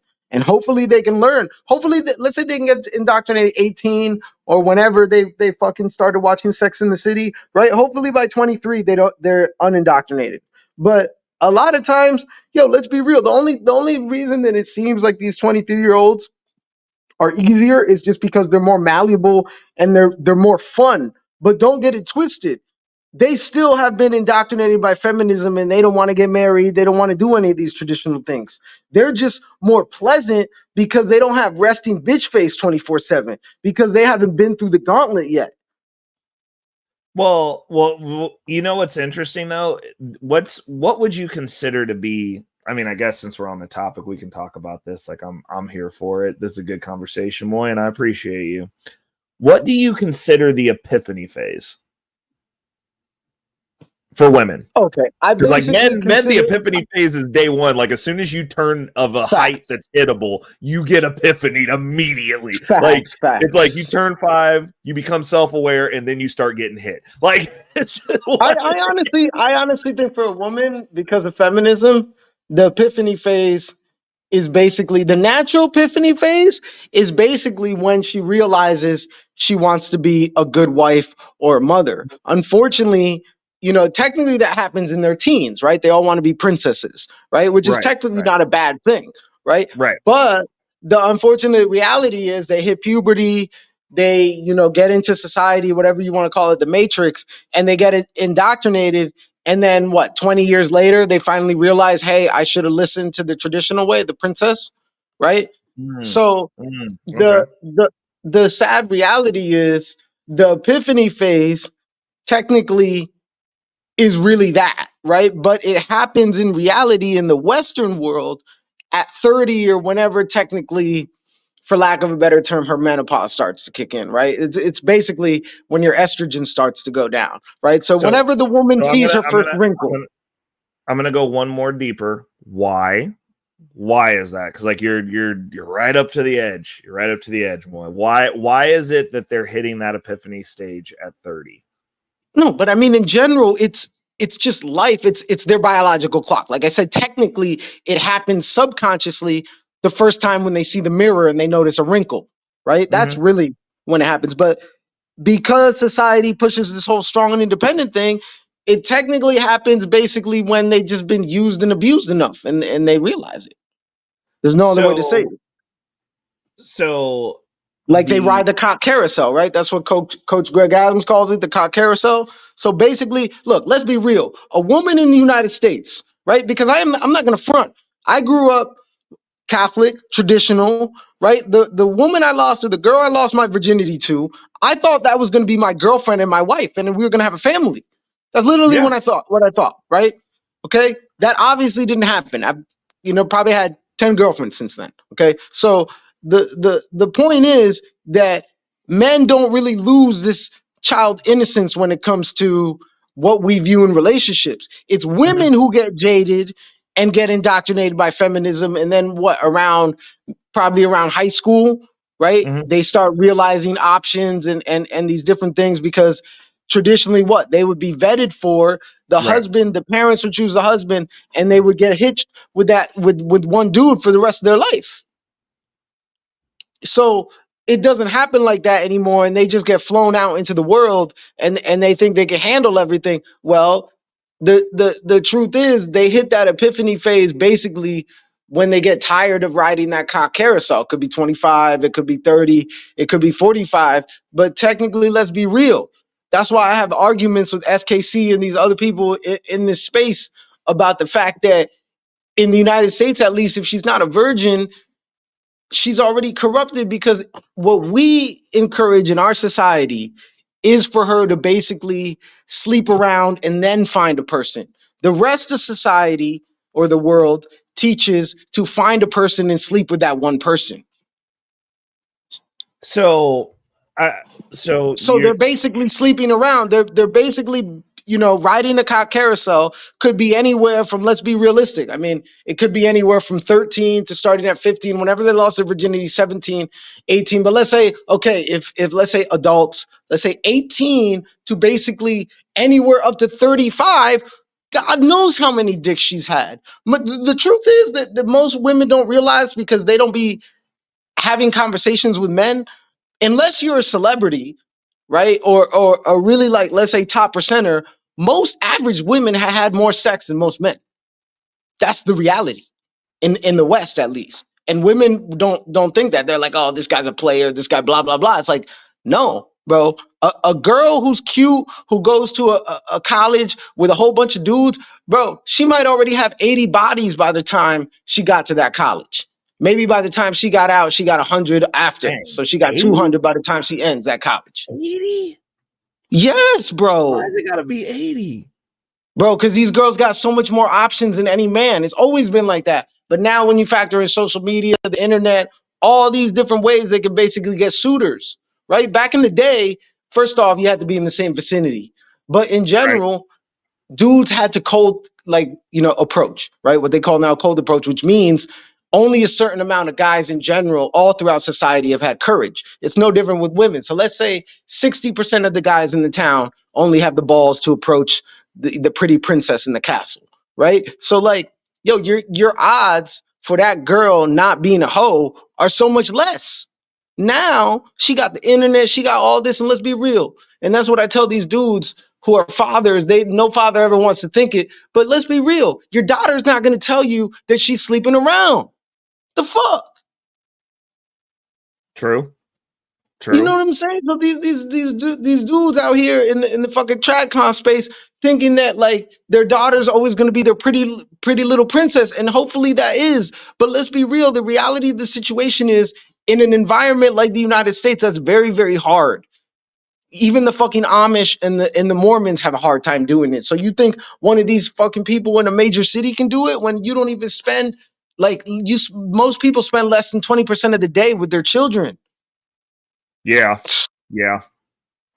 They I mean, so what I was getting at was it's the accountability doesn't show up until they hit the wall. That's when they're held accountable. Because a man like me, I'm gonna go, I'll meet you, I'm gonna know that you're 30 or over, and I'm gonna be like, cool, you should know these things. And like if you don't, I'm just not gonna deal with you. Like I'm not working with you about it.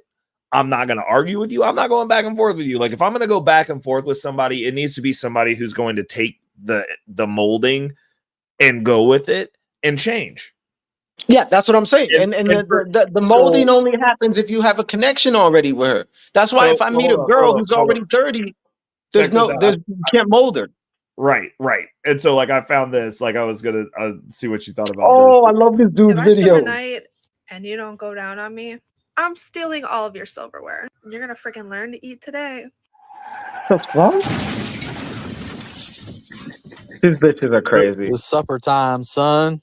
Bro, that's hilarious. Like, hold on, because he's got this is why guys choose to just pump and dump, because these women don't understand they bring all this upon themselves. A guy's gonna take you and respect you as you take yourself and respect yourself.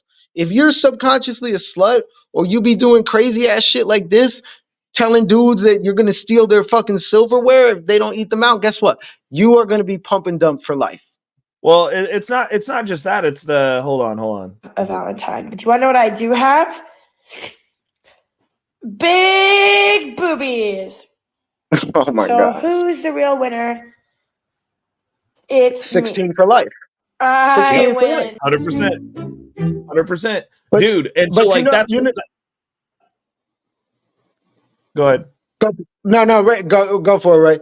No, what I was gonna say was the thing is, and like I always tell people, I'm like, these YouTube spaces, I'm like, take it with a grain of salt, but like this algorithmic action is now hitting my Facebook. Like I see chicks that I know in existence, that I know they're real people. Like I'm like, I've seen you, I potentially have seen you naked, like, and they're literally having these crash outs. Like there's a chick, I'm not going to use names, but like I know that they don't watch my content because I'm like, I'm on their neck in the comments, but she's always posting like every day, oh, today, another day of misogyny. I'm just clearing people. And I'm like, dude, like we have a society where people want to be the biggest fucking victim. Yes. They're victims. And I'm like, this is victim mentality. What's wrong with people?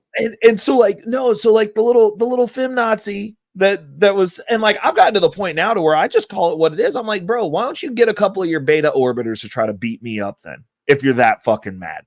Like, honestly, go find a man, because you can't fucking touch me. Go find yourself a man or two that wants to smell your socks and let me beat the brakes off them niggas and have you watch. Like, that would make me feel better at this point. These chicks don't get it. These chicks just don't get it. And also, like, they what's crazy about all this, what's even crazier, I mean, and we can have a conversation about this as well, but the amount of dudes, the amount of these male feminist, better ass, woman is my goddess motherfuckers, man, they all gotta go. Anyhow, what I was gonna say, Ray, they're changing though, boy. I'm seeing so they are slowly, but there's a lot of them that don't, and it's hard to find. No, they haven't experienced it yet. They just haven't been red pilled. True. That's all it is. They're like, it's when they get pulled off the bench because these women are running out of options, and then they dog walk them around the block. Then they, like, I have a buddy of mine.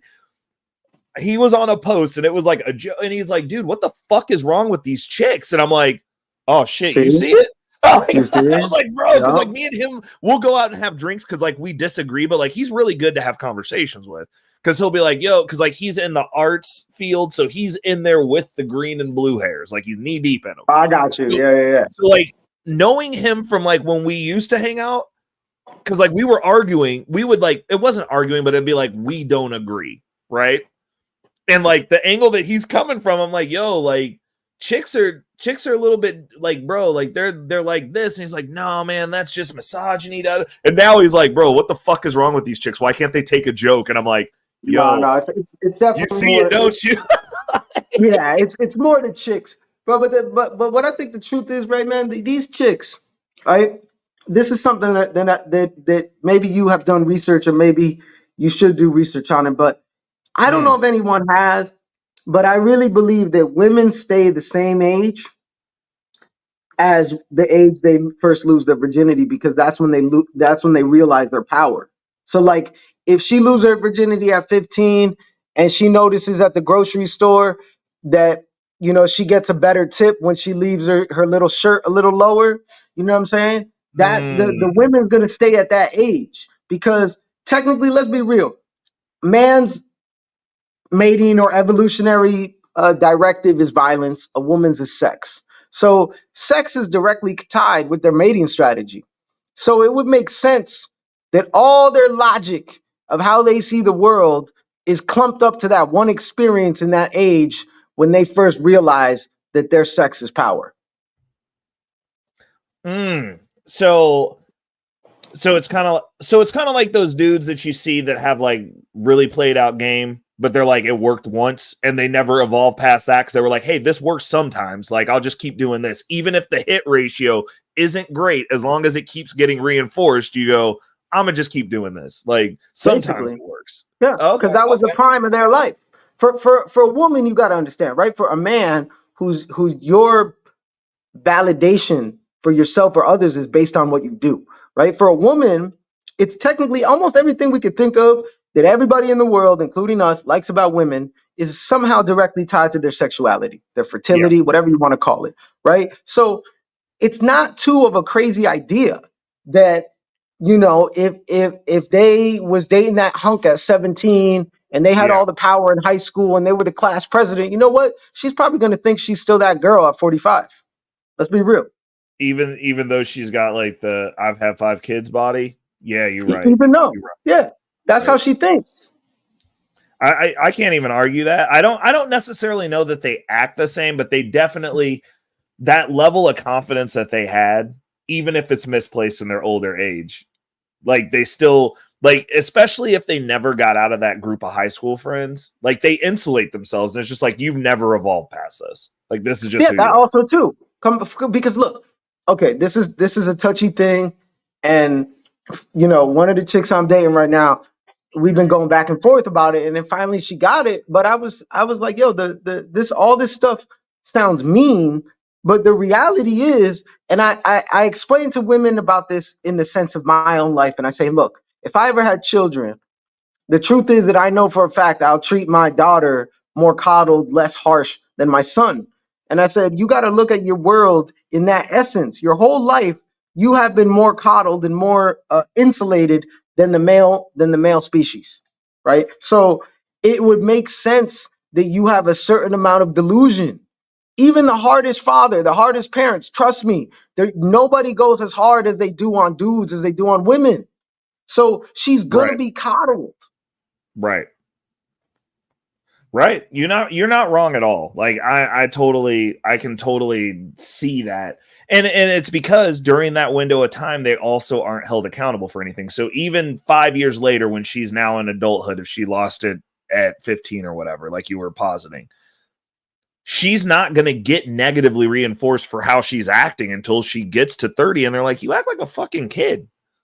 Exactly. And also part of that is because every guy wants to sleep with her. Right. Before that. Right.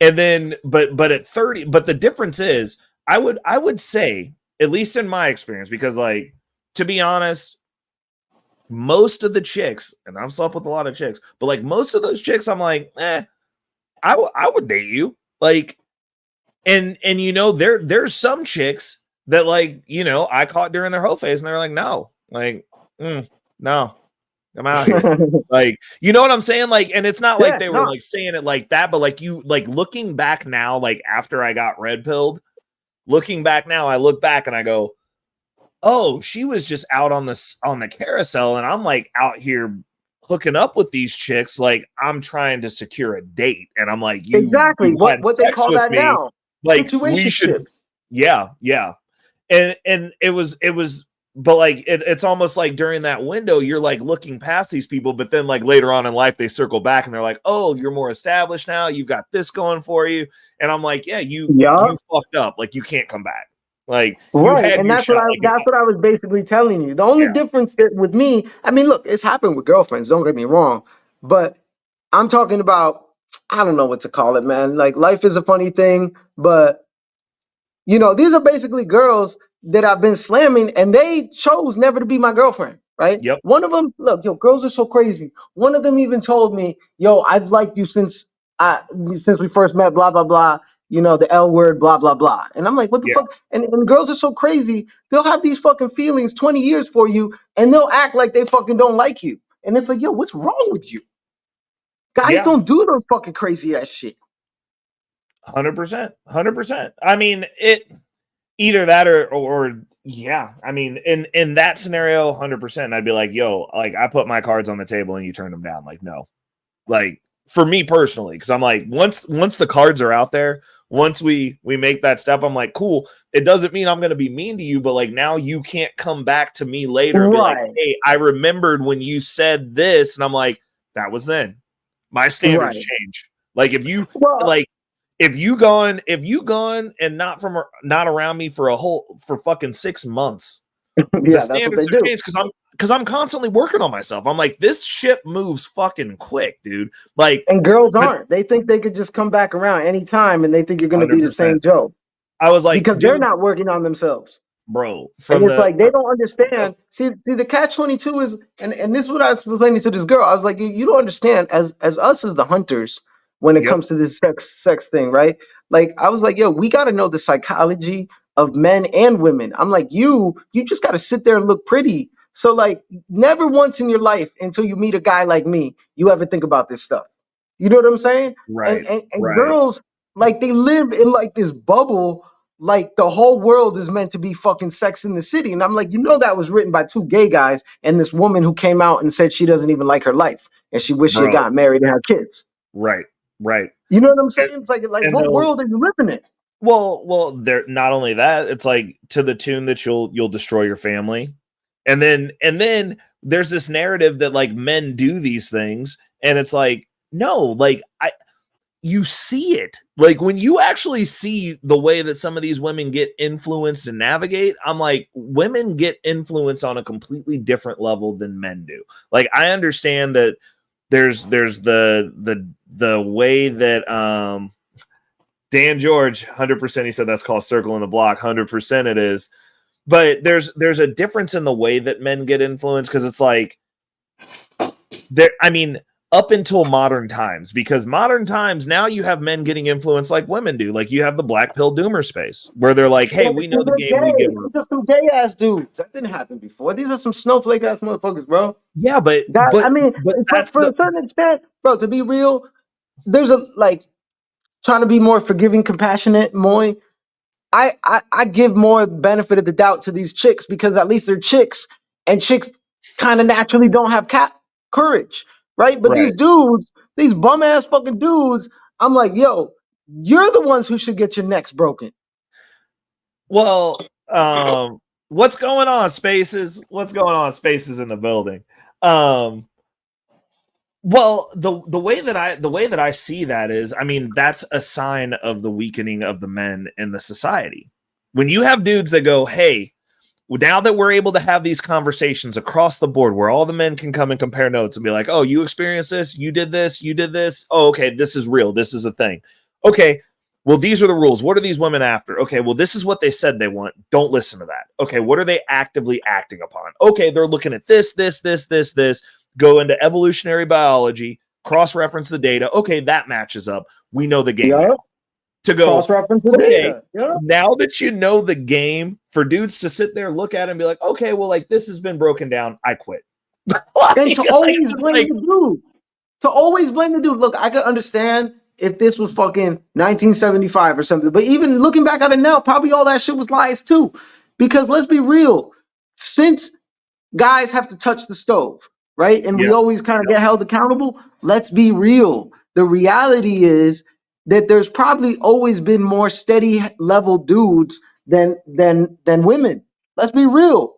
You just don't hear about it because we're in a gynocentric paradigm. Yeah. But if every dude was the R word, was a grapist, and every dude was really a pookie or was really, a deadbeat, come on, brother, there wouldn't even be society. Let's be real. And it's crazy because even in my circle, and I've met a lot of fucking people in my life, I think maybe I've come across like one scumbag dude. And guess what? Within our circle, we dealt with that dude who back in the day in nightlife, we found out he was doing some shady shit. You know what I'm saying? So I don't even think dudes be fucking doing all this dirt like it's told. And I don't even think dudes be like letting it happen because most dudes, if they find out you got a friend who's doing some crazy shit, most dudes are going to hold them accountable.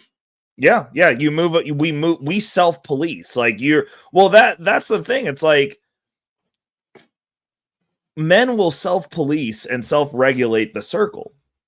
And like that's kind of the big crux of the situation. It's like when women are like, oh well, and I'm like, I can't relate to that. Like I know men who, even if they are divorced from their wives, they're active in their kids' lives.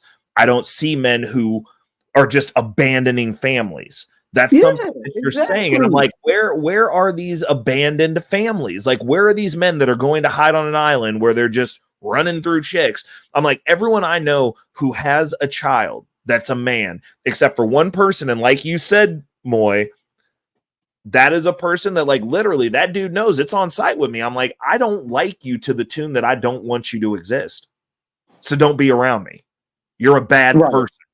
I'm like, that means you're free fucking game. Like you're one fuck up away from finding out who made you. Like, I don't. So out of 10 friends, that's one person. It's not every dude, right? Well, no. It's out of all the dudes I know, and I'm like, and I don't. So like, I'm like, if I'm telling you from my perspective, I don't know a single person that I allow to be around me except for one person that I had to remove from my social sphere. Yep, same that we did. Then this narrative that all these dudes are running away, I was like, you know what? I was like, it's that person and my dad, because I ain't never met that motherfucker. So like, okay, two people, bro, and even the one asshole that I'm not friends with now, he's in his child's life now. He was just running away trying to deny that the kid was his. Right, and you know what's even crazier about all this? I don't have children, but I think. Oh, okay. You don't have children either. Okay. So you may relate to this. I think I've had maybe, dudes in my life, friends have been having children maybe for 20 years now, right? Every freaking dude that out of all the men I know, every fucking guy from fuck up to Wall Street dude who wasn't a fuck up, all of them said that fucking child made their life better and it made them excel more. Yep. And how come you don't hear that same kind of passion and positivity when you hear these stories from women who just want to fucking get rid of these kids? It's crazy. When every man I know, even dudes that was doing, crazy ass things, they all said, oh no, my life turned around. I had blah, blah, blah, and now I'm on the straight and narrow and I'm doing the best and I'm making six figures. You know what I'm saying? Like, what the fuck? We're not the ones out here doing crazy shit. I even know fucking convicts fucking turn their life around, start a gym. And you know what I'm saying? Like, yo, come on. These women are bugging. 100%. Well, I mean, it's just a narrative that's given, but it's like the issue is these chicks will parrot this shit.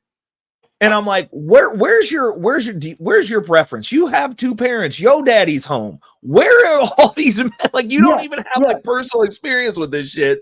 And you're saying all the men are just abandoning families. I'm like, how does one come up with an? Actually, I know how, because we're told shit and we believe it, and then they don't do any research and they don't look around their lives and be like, is anyone actually doing this? Yeah, because I'm talking about white chicks, right? Because I don't be speaking of white chicks, I'll call her back. I'll call her back. No, but you know what? It's crazy because, right? You have these conversations with these girls. There's so many crazy things about all this stuff, but a crazy thing is, part of the crazy thing is, if you keep your frame, you can have conversations with chicks about this shit and they learn about their own nature, which is kind of crazy. But anyhow, it's crazy that girls basically, right? Because I'm talking about white chicks, and these white chicks come from good families. Most of them come from 2-parent households, and then they'd be like, I don't like white dudes, or I don't like men. And it's like, yo, your dad is a you know, high level blah blah blah or whatever, like a good job, a good dude doing this thing. You come from a good family, you know, you got vacation 3 times a year, you got a good life. Like, what the fuck is going on? Because you be listening to Sexy Red and all this fucking ratchet hood shit. Well, and that's another thing. White chicks are listening to black chicks and they're fucking up. Yep. Well, the issue is this. It's because first, I don't know how this worked out, but our survival skill, we are influencers. So when you destroy, this is the deal. The way that this country was set up, and these things did happen, they went out and actively sought to destroy the black community. The curse of this country is everything that they implemented on us ended up in their neighborhoods. They did the whole, they dumped crack in the hood. What happened? White people started doing crack. Like, right, like, and everything that they instilled on us, they tried to take the narrative. They took the narrative away from us. Everybody wanted to be thugs. White people start wanting to be thugs. Now you got this whole Sexy Red. They're going to destroy the women. What's happening? Now you got ratchet ass white girls with baby hairs. Yeah, you got girls who are acting ratchet. They don't even come from the hood. I understand if you're in a major city, because a lot of people who not from the city don't realize, like, yo, you could be, you know, whatever ethnicity and be hood, right? But that's different than the girl who lives in fucking Milwaukee who's watching music videos and she want to be hood. Right. And I mean, that's what it comes down to. It's like everything that it's so funny because it's I'm not a believer in karma. I believe in winners and losers, but it's like, if you're going to be in proximity to the people that you're trying to make losers, and like you're going to become losers, that shit permeates. We're all in the same country together. So to actively go after a group of people, and it's honestly one of the most, I think it's hilarious that, you know, like I've always said, I was like, America's a cursed country because we started off with bad stock. Like it just, we did our own people dirty. And it's funny because they were talking about, like Don Lemon's on the news because he didn't get his little show with Elon, and he's talking about the replacement theory conversation. And I was like, what's funny is he wanted to lump black people into that. And I'm like, nobody thinks black people's replacing anybody. As a matter of fact, those racist ass white dudes whose forefathers did the shit that they did to the black community actually put the nail in the coffin of this country, because I don't think this can be fixed. And it's not, but hold on, boy, I'm not done. It's not because of what they did to black people, but it's the fact that they needed us. They need us to combat what's coming. The replacement theory is actively acting out, and they put a bullet in the leg of the soldier next to him who was in the foxhole with them. And now we just stuck in here together, and you got one wounded person and a person who's feeling bad about themselves, supposed to defend this country at this point. Like they culturally poisoned this country themselves out of hatred. Yeah. And now they need the other part of it to be able to fix this. And it's like, you've damaged this. And not only have you damaged this, you gave it the plague, and now it's permeating onto your side of the foxhole too. I think there was a huge lie in between there, Ray. I think there was a huge lie in between there, because I think we've all been lied to.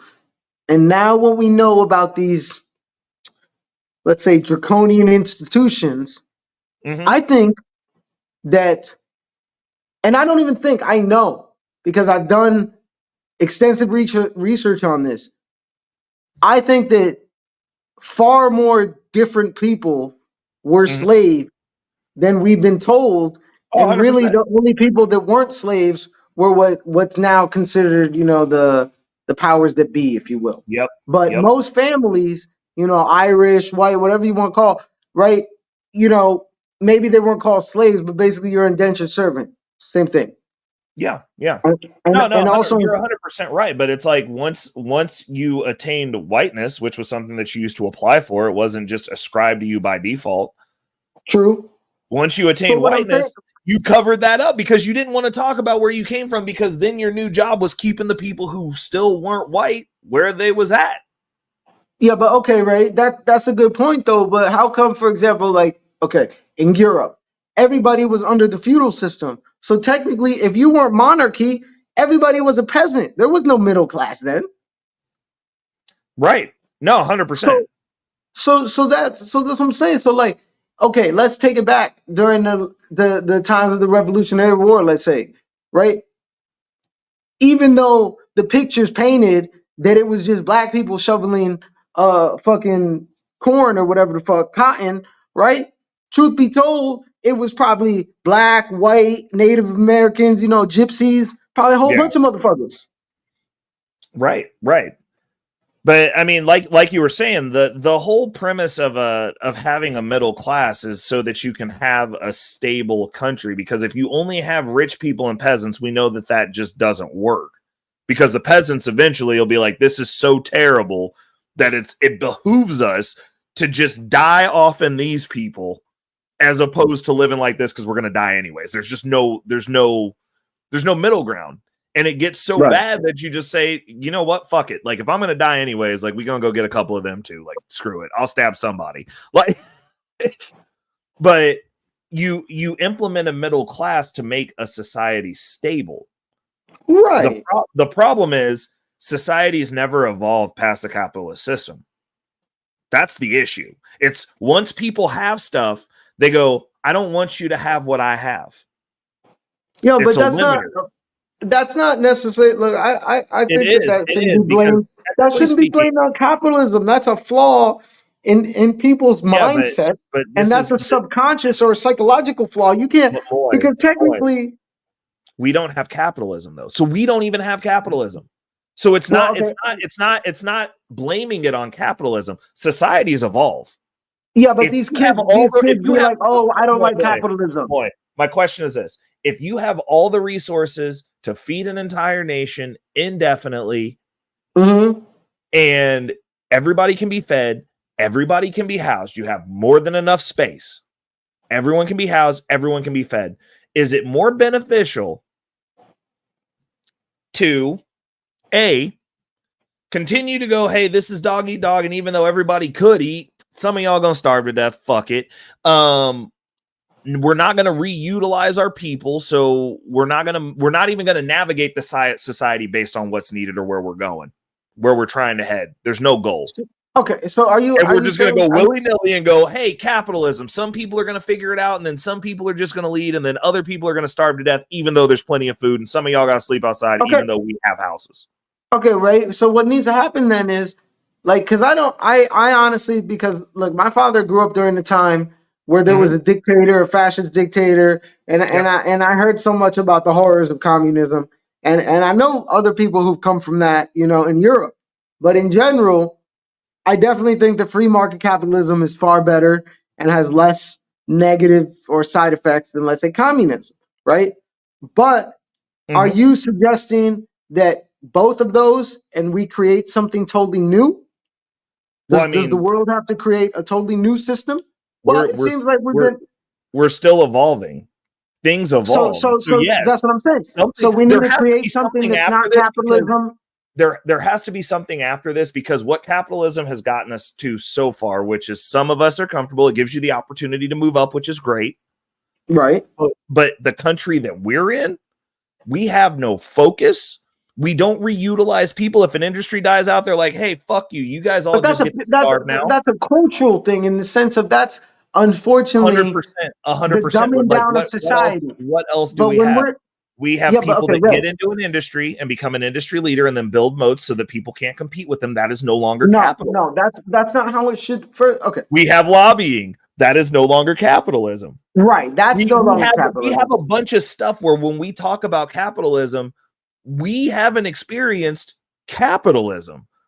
This is a government-involved market. When the government bails out the stock market, that is not capitalism. When we bail out the housing market, so it's not free market capitalism. You're right. It's not 100% free market capitalism.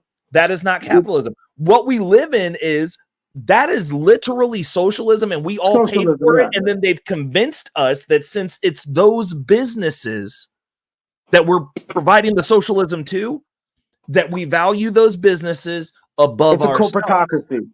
100%. And so, but they're like, hey, well, you can ascend and you can do better in your lower ranks to get to a certain level of opportunity. So Ray, so are you saying that a whole new economic system has to be created? That's basically what you're saying. That communism doesn't work, capitalism doesn't work, and something totally different has to be created? Or are you just saying we need to go back to true, authentic, free market capitalism with a gold standard? I don't think you ever get to go back. You don't ever get to go back. I mean, historically, we've never gone back. Like that's not even an option. Because where we are now, it's the same reason that people go, oh, well, socialism, we haven't done it right. I'm like, you can't go back. We know what happens when we do this. You put one person in charge, bunch of people die, and people starve. Like, it's just what it is. Like, we know how this story ends. Y'all tried it a bunch of times. No one figured it out. Your blue-haired loser ass is not telling me what I can eat. Like, I'm not doing it. But okay, so what's the new model? What's the new model, right? Let me read Dan George's comment. Dan George said, we're in the times of capitalism and classism. Absolutely. I'm an ardent classist. Where in classism, some people are gatekeepers. I don't believe in gatekeeping. I like competition. How are you classist if you don't believe in gatekeeping? I don't believe, because classism, if I go, inherently there's gatekeeping and classism, because to reach to the next level, it's like saying in Mario, you don't have to beat a boss, right? To get into the next level. The gatekeeper's the boss. Power is never handed over. You got to take it. Like, that's just the way of the world. That's historical. Like, we always been doing that shit. Okay, that's still a gatekeeper. Like, okay. No, I think he's talking about gatekeeping in the sense that, like, I'm a YouTuber.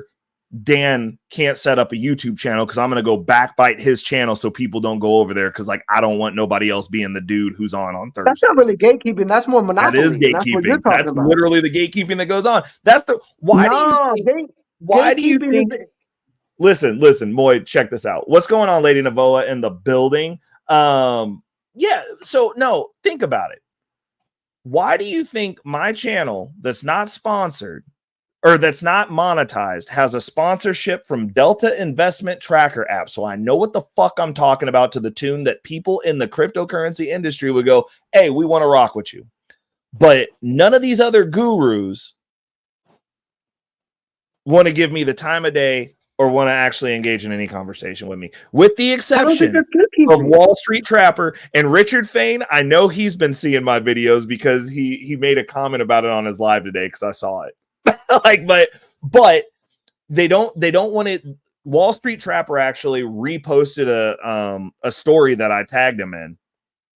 Like, he's the only person who responded to a comment that I left on his shit, calling him out on his call that we didn't agree on. He's the only one who actually engaged.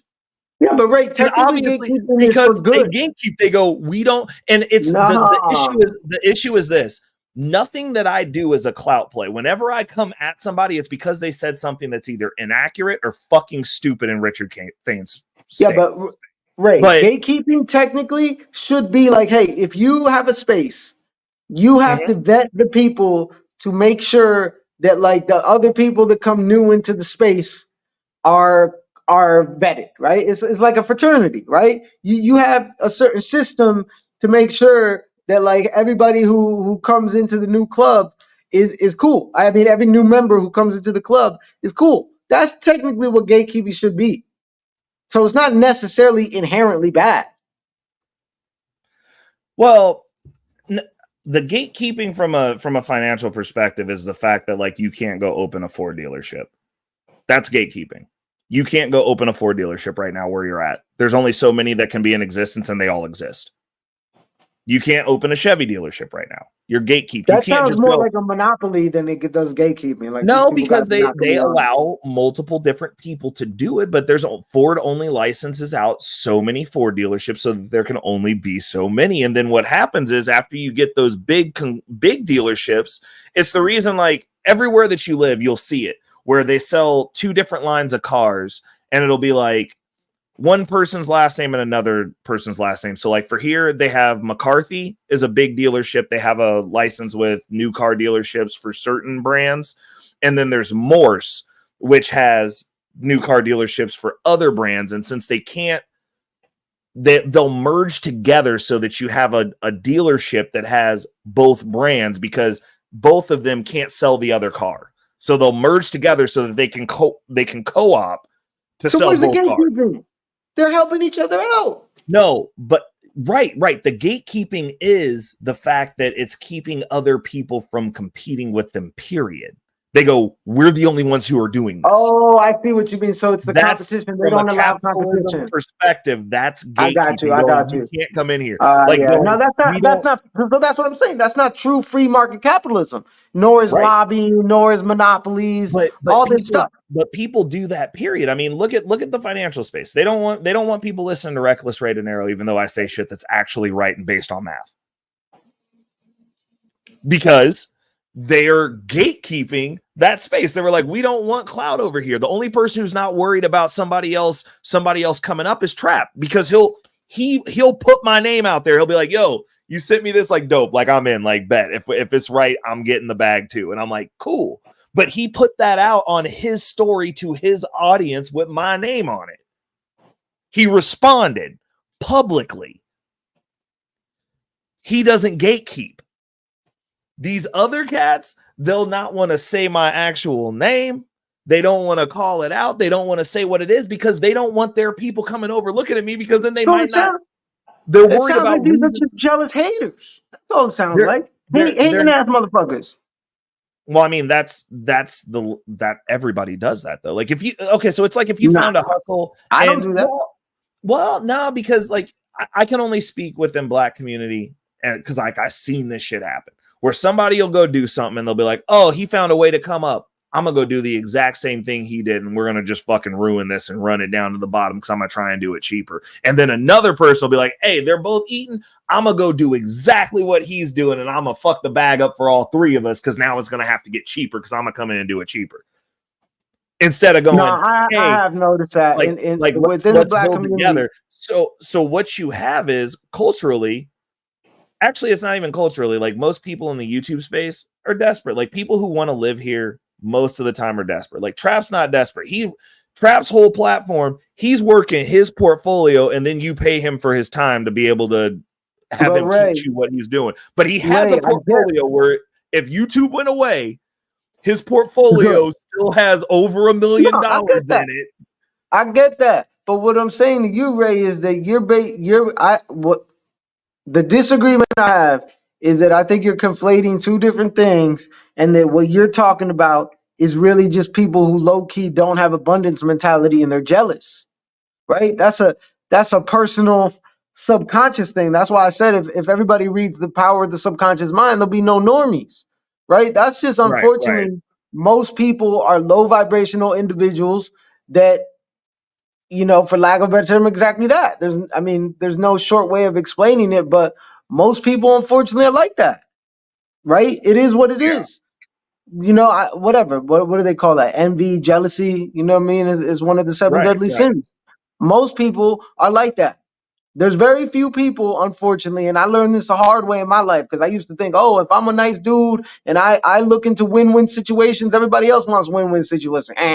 That's not the case. No. So you know what I'm saying? It is fucked up, but I think what you're talking about more is a thing with people. Unfortunately, most people are just narcissists. Yeah. Well, I mean, it's a poverty scarcity mindset where they're like, if I'm eating, I don't want anyone else in this space because I need all the cheese. Hold up.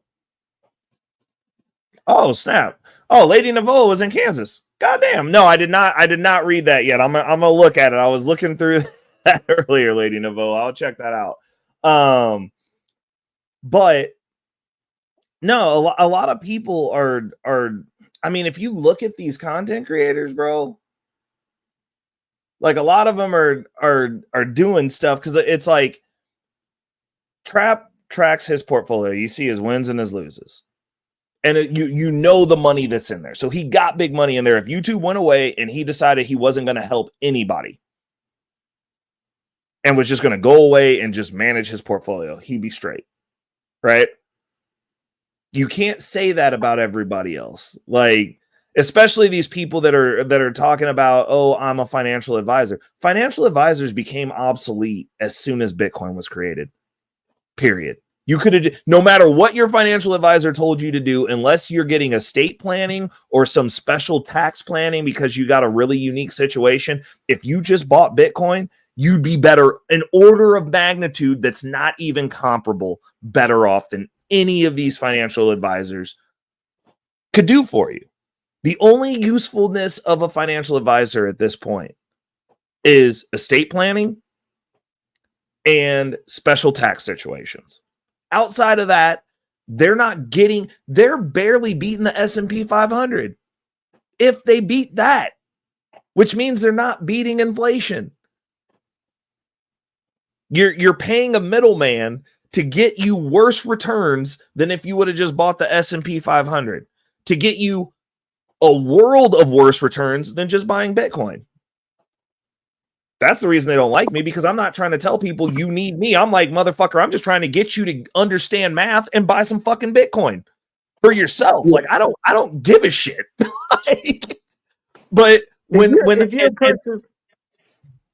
well, I mean, I'm doing that and then doing financial strategy to where it's like, yo, like if you here's some moves that you could make if you're financially disciplined that might help you get some more Bitcoin or put yourself be able to get some assets. Like, these people are literally, you need me. Like, you want to tap in and get a coaching setup. Like, you need me to get this game. And it's like, there's no game that anybody on the internet is giving that's better than me telling you to buy Bitcoin based on fucking math. Period. And I'm not charging you to tell you that. Like, I'm just telling you, I'm like, yo, this transfer of wealth is happening. You should probably get in on this. Voila. There's your financial advisor. And then just don't sell it and hold on to it, and it'll go up in value. And then you need it, you'll have something there that's worth something. Right. This shit's not rocket science. Like, it's not complicated. No rocket science at all. So is the problem the reprogramming? The people need to be less selfish, or the problem is the gatekeeping within the industry? Well, I mean, it's the evolution, because like if you look right now, like if you look at the way that and I'm gonna go ahead and keep saying his name, because I'll say his name. I'm unlike Richard. I will not just sideways take some side shots at him at the end of my live stream. But these people, if they gave actual financial advice, you wouldn't need them. And they're selling you a product, which is them. Now, Trap is teaching a skill. He's teaching options trading. I understand that business model, because that is a skill that he cultivated, he developed, and he teaches people how to do it. That makes sense. But like when you look at these Richard Faines where he's like, I'm a financial advisor, like if you're not doing estate planning or special tax situations, I don't see how this is how it's useful. Because to be honest, most financial advisors are fucking broke. They don't even take their own financial advice. That's how bad it is. I'll sell it to you. Like, wow. I mean, Richard was rich before he got into being a financial advisor. So like if you save some money from football, you could be a real shitty financial advisor and you'd still have money. Like if you just live off the dividends, provided. What's your take on the rebel capitalist? I'm not familiar with his content, so I can't make an assessment. Oh, okay. But is he a financial advisor?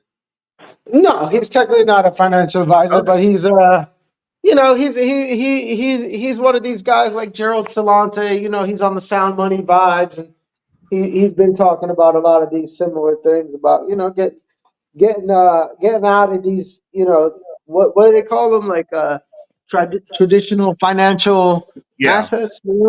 So this is what I say, because I'm not going to say that everything Richard Fain says is terrible, because it's not. It's basic. It's extremely basic, which is fine, because some people start there, which is totally fine. I say, like, I listen to financial content all day. Like, I'm knee deep in it. Like, if you're not a nerd about it, like, and I believe in listening to people, like, I listen to Richard Fain's shows. I don't agree with him 90% of the time. Anytime he says anything about crypto, it's literally the dumbest thing I've ever heard, and it just sounds like an old man rambling. Really? But his basic financial advice is fine. He's on some woke them versus us shit, and it's like, well, apparently you're supposed to be rich also, so you're them. But when he's talking, it doesn't mean that everything he says is wrong. And I tell people all the time, I've started really getting into this: chew the meat and spit out the bone. You don't have to agree with me implicitly on every single thing that I say. Figure out what works for you. I give multiple different strategies that I use, that I test out, and I'm like, hey, like, these are the ones that work. I'm going to keep doing this. We're banging out this. Like, because when I make my assessments and I do my experiments, they are based on math. So I go, is this making me wealthier faster? Is this an efficient means with which to acquire assets? When they're talking about, oh, debt's bad, I'm like, oh, you don't need good credit. Like, the fuck you don't. I get all sorts of free money at 4%. I'm making 100% a year in Bitcoin. That's 96 fucking % of free fucking money. Like, how are you going to tell me that debt's bad?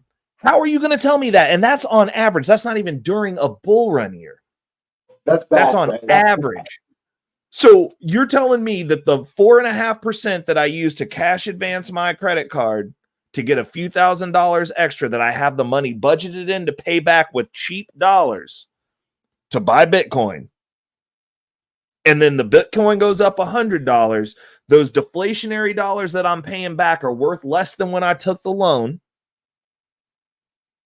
You're telling me that I'm losing when I track my net worth and the shit just keeps fucking going up, including with the debt? Like, what are you talking about? Like, you're just fucking wrong.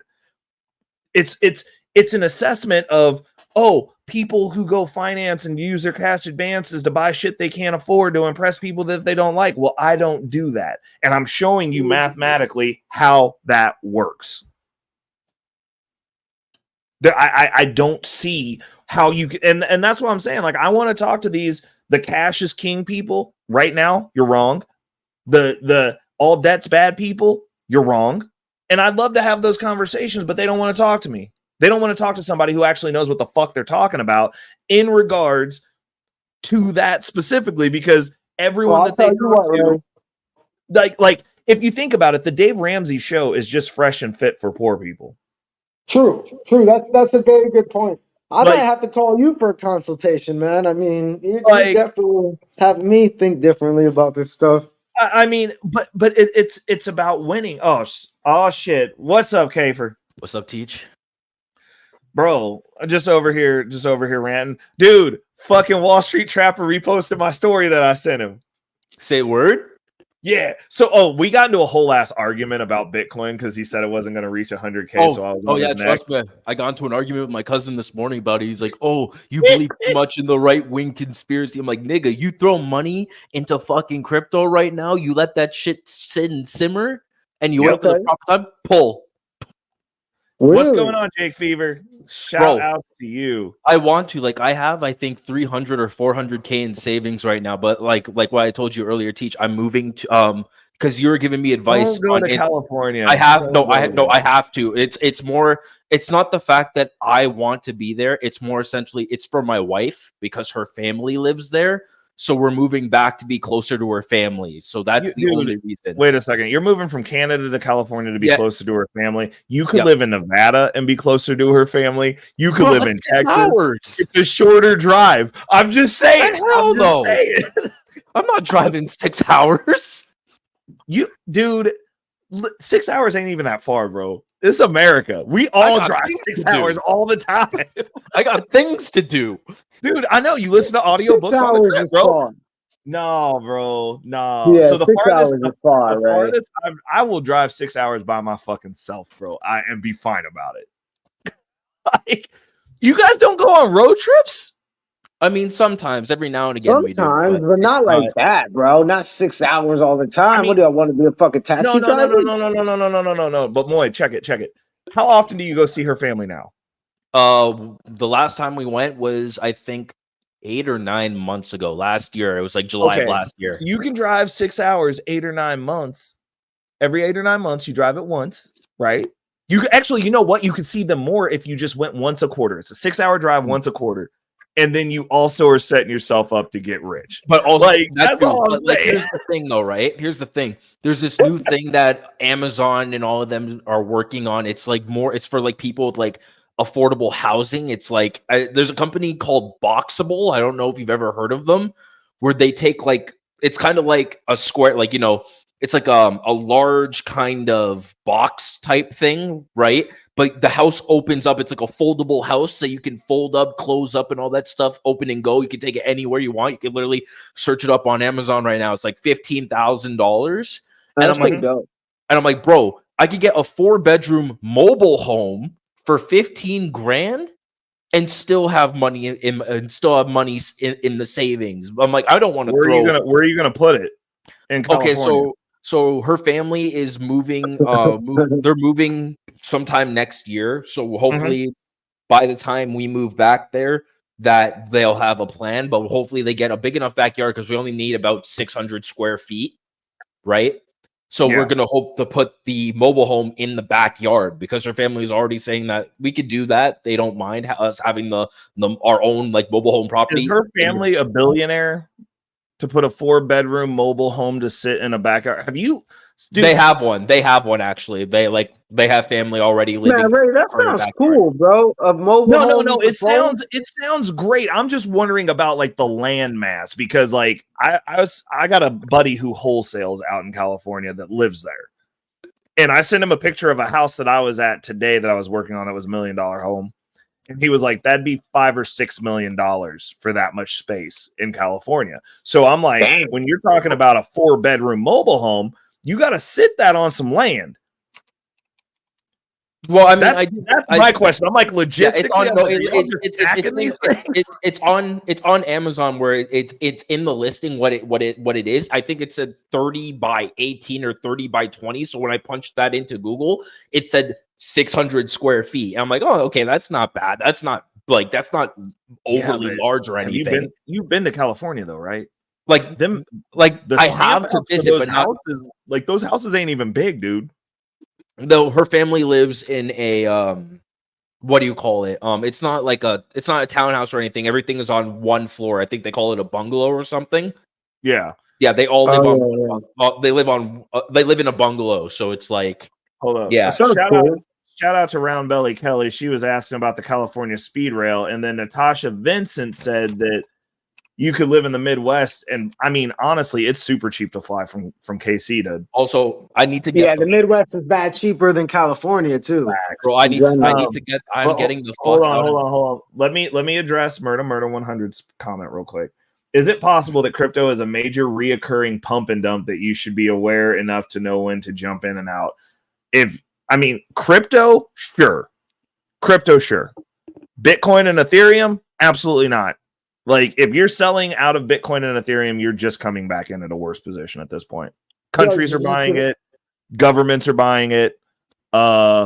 People are buying it. Institutions are buying it. Like, it's not a pump and dump because pump and dumps are illegal in financial markets. So that you could ascribe that to everything else. And like I tell people, 90% of the stuff in the cryptocurrency space is bullshit. And if you're not actually active in the space, then I would say 98% for you. Check. But sorry, go ahead. The fact of the matter is, this is not an emotional conversation for me. It's just looking at the facts. Governments are buying and hoarding Bitcoin. Governments are mining Bitcoin. They approve the ETFs. It's not going away. Like, it's going. Can you mine it? You can't now. Like, as a person, not now. Oh, I see what you're saying. Okay, Kafe's dropped this. Oh, Jesus. Yeah, 30 by 20 square, 30 by 20 feet or whatever the fuck it's saying. But if you punch that into Google, it says 600 square feet, 3 bedrooms. You only need a semi to mid large. You could get you can punch it in how many rooms that you want. The max I think is 3 or 4 for 22 grand.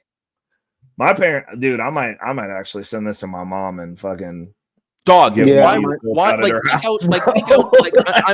I'm taking out your playbook, right? Teach, think easier, right? Yeah. Why the fuck would I want to put a $400,000 payment on a fucking house that I would have to pay all kinds of absurdly fucking taxes to when I can get a mobile home for 10 times less the price and just pay for water and electricity? I own the shit. I don't have to pay anything else. Maybe this thing is dope. Land. This actually this is fucking cool. This is cool as fuck. I'm gonna have to get one of these. I'm gonna have to figure out what these cost in America. No, that's the price in that's the price in that's in Canadian price is 22 grand. So in USD is like 18 or 19K. Well, yeah, but it's on Amazon Canada is the site that gave us. Yeah, but the thing is that you can convert it from Canadian to USD. So I believe it's like 18 or 19 grand USD. Hey, did you look at the $26,000 one? That one's dope. They have what the heck? Portable foldable fabricated house kit. Yeah, the house you could fold the entire house and take it. $28,000, bro. 28 grand. Bro. Yeah. Oh, dude, see now I'm looking at bougie small houses, bro. Bro, you guys haven't been on that tiny home thing? The tiny home thing, bro. You can buy 2 or 3 of these and convert those into Airbnbs. Yep. You can just sit there and look and just be like, let me just get passive income. Just sit back, passive income. That's it. Yeah. Like, hey, for me, I ain't mad at you at all for this, dude. This is dope. Like, bro, like I was telling you earlier, they let me go about a month and a half, 2 months ago because of my disability. Like, I'm a person of special needs, right? I have autism, and they let me go, but I'm not too worried about it. So that's why I'm just like, okay, I still got money to save. I'm chilling here at my family, with my wife, and we're moving back to California in August anyway. So who really gives a fuck? And then by the time we get back down there, like, I'm talking to you, I'm networking with you, I'm networking with other people. Shit's already in place, so I have nothing really to worry about. You know what I mean? Well, no. Hold on. Because Murda, listen. He says if you have become rich off Bitcoin, I salute you, but that does not mean that it's not a scam. Bitcoin's not a scam. I was just fortunate to understand when to cash out before getting scammed. Okay, so hold on. No, this is fine. I like these conversations because, again, math. So what we're gonna do is we're gonna pull the chart. Yeah, I'm gonna have to. I've done that. I did this for Richard Fain, and now he's all butthurt because he was fucking wrong. And so I will do it again. Like, I have no problems with this. So I'm gonna call you about this, or Gmail or whatever, your email that's on your link about this. Yeah, shoot me an email, and then I can get you my number. We can talk about it. But okay, so hold on. I want you to look at these numbers down here, folks. And these are easy to see numbers. Now, if we look at the Bitcoin window here, this is all time, 643,432% all time. That's over the course of the entire time, the 15 years it's existed. No way. What part of that is a scam? What part of it was down? The first, I think it was like during the COVID, during the pandemic, where crypto, I think, crashed for like a year and a half or something. And people were like, Bitcoin's dead now, don't do it. And that's a cycle. That's called a cycle. Stocks have a fucking cycle. It's Yeah, the end of stocks every ever year. start low. The end of every year when the portfolio managers reallocate, the stock prices dump. Every year. Bitcoin's on a 4-year cycle. Now, let's look. In 1 month, we're up 40%. 6 months, we're up 163%. Year to date, we're up 65.37%. 1 year, we're up 186.86%. 5-year window, we're up 1,651%. Where's the scam? The scam is you thinking that you know what you don't know. It's called a cycle. They have charts. We have a chart that shows the entire. Hold on. Let's look here. Where are the time windows on this bitch? I need a bigger window. I need a bigger time window. Where is TradingView? Where is the time I would say right now, if you want to get back into crypto, now would be the time to do it, because you never know in like the next 6 months where crypto is going to be. So I would recommend throwing like 20 or 30, maybe even $40 into crypto and let that shit build up. Hold on. No. Here, I'll pull up the chart. Okay, so look, this is the entire chart for crypto since the beginning. Okay. Where's the scam? Is the scam when the price goes down? Is that the scam? Because apparently from what people said is when as soon as crypto plummeted, quote unquote, that crypto was a waste of time. As soon as crypto 100%. crashed, no one should be putting money into crypto. You only put in when it's going up, not when it's going down. Ray, what website is this? I'm gonna find this on the computer because I can't see shit. It's CoinGecko.com. How about Dogecoin? I'll drop it in the back for you. Thank you. Hey, Teach, what about Dogecoin? No, stupid. I mean, how do you know which ones are stupid and which ones you could keep going? I heard a lot from a lot of like content creators like Keemstar and like Jake Paul and all of them that like even though I don't fuck Jake Paul, I don't really fuck with him, but they're like, oh, if you put money into Dogecoin, like that's a good investment as well. Dogecoin or Bitcoin are the top two you want to put money into. Oh, also Ethereum.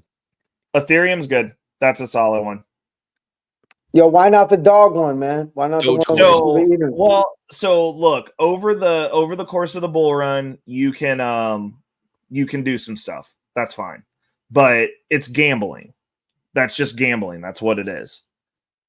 Why do people pump it up so much then? Elon Musk, everybody talks about the dog. Because you can make a fuck ton of money, and then my channel, you'll notice that all my content is just about my portfolio specifically. Right?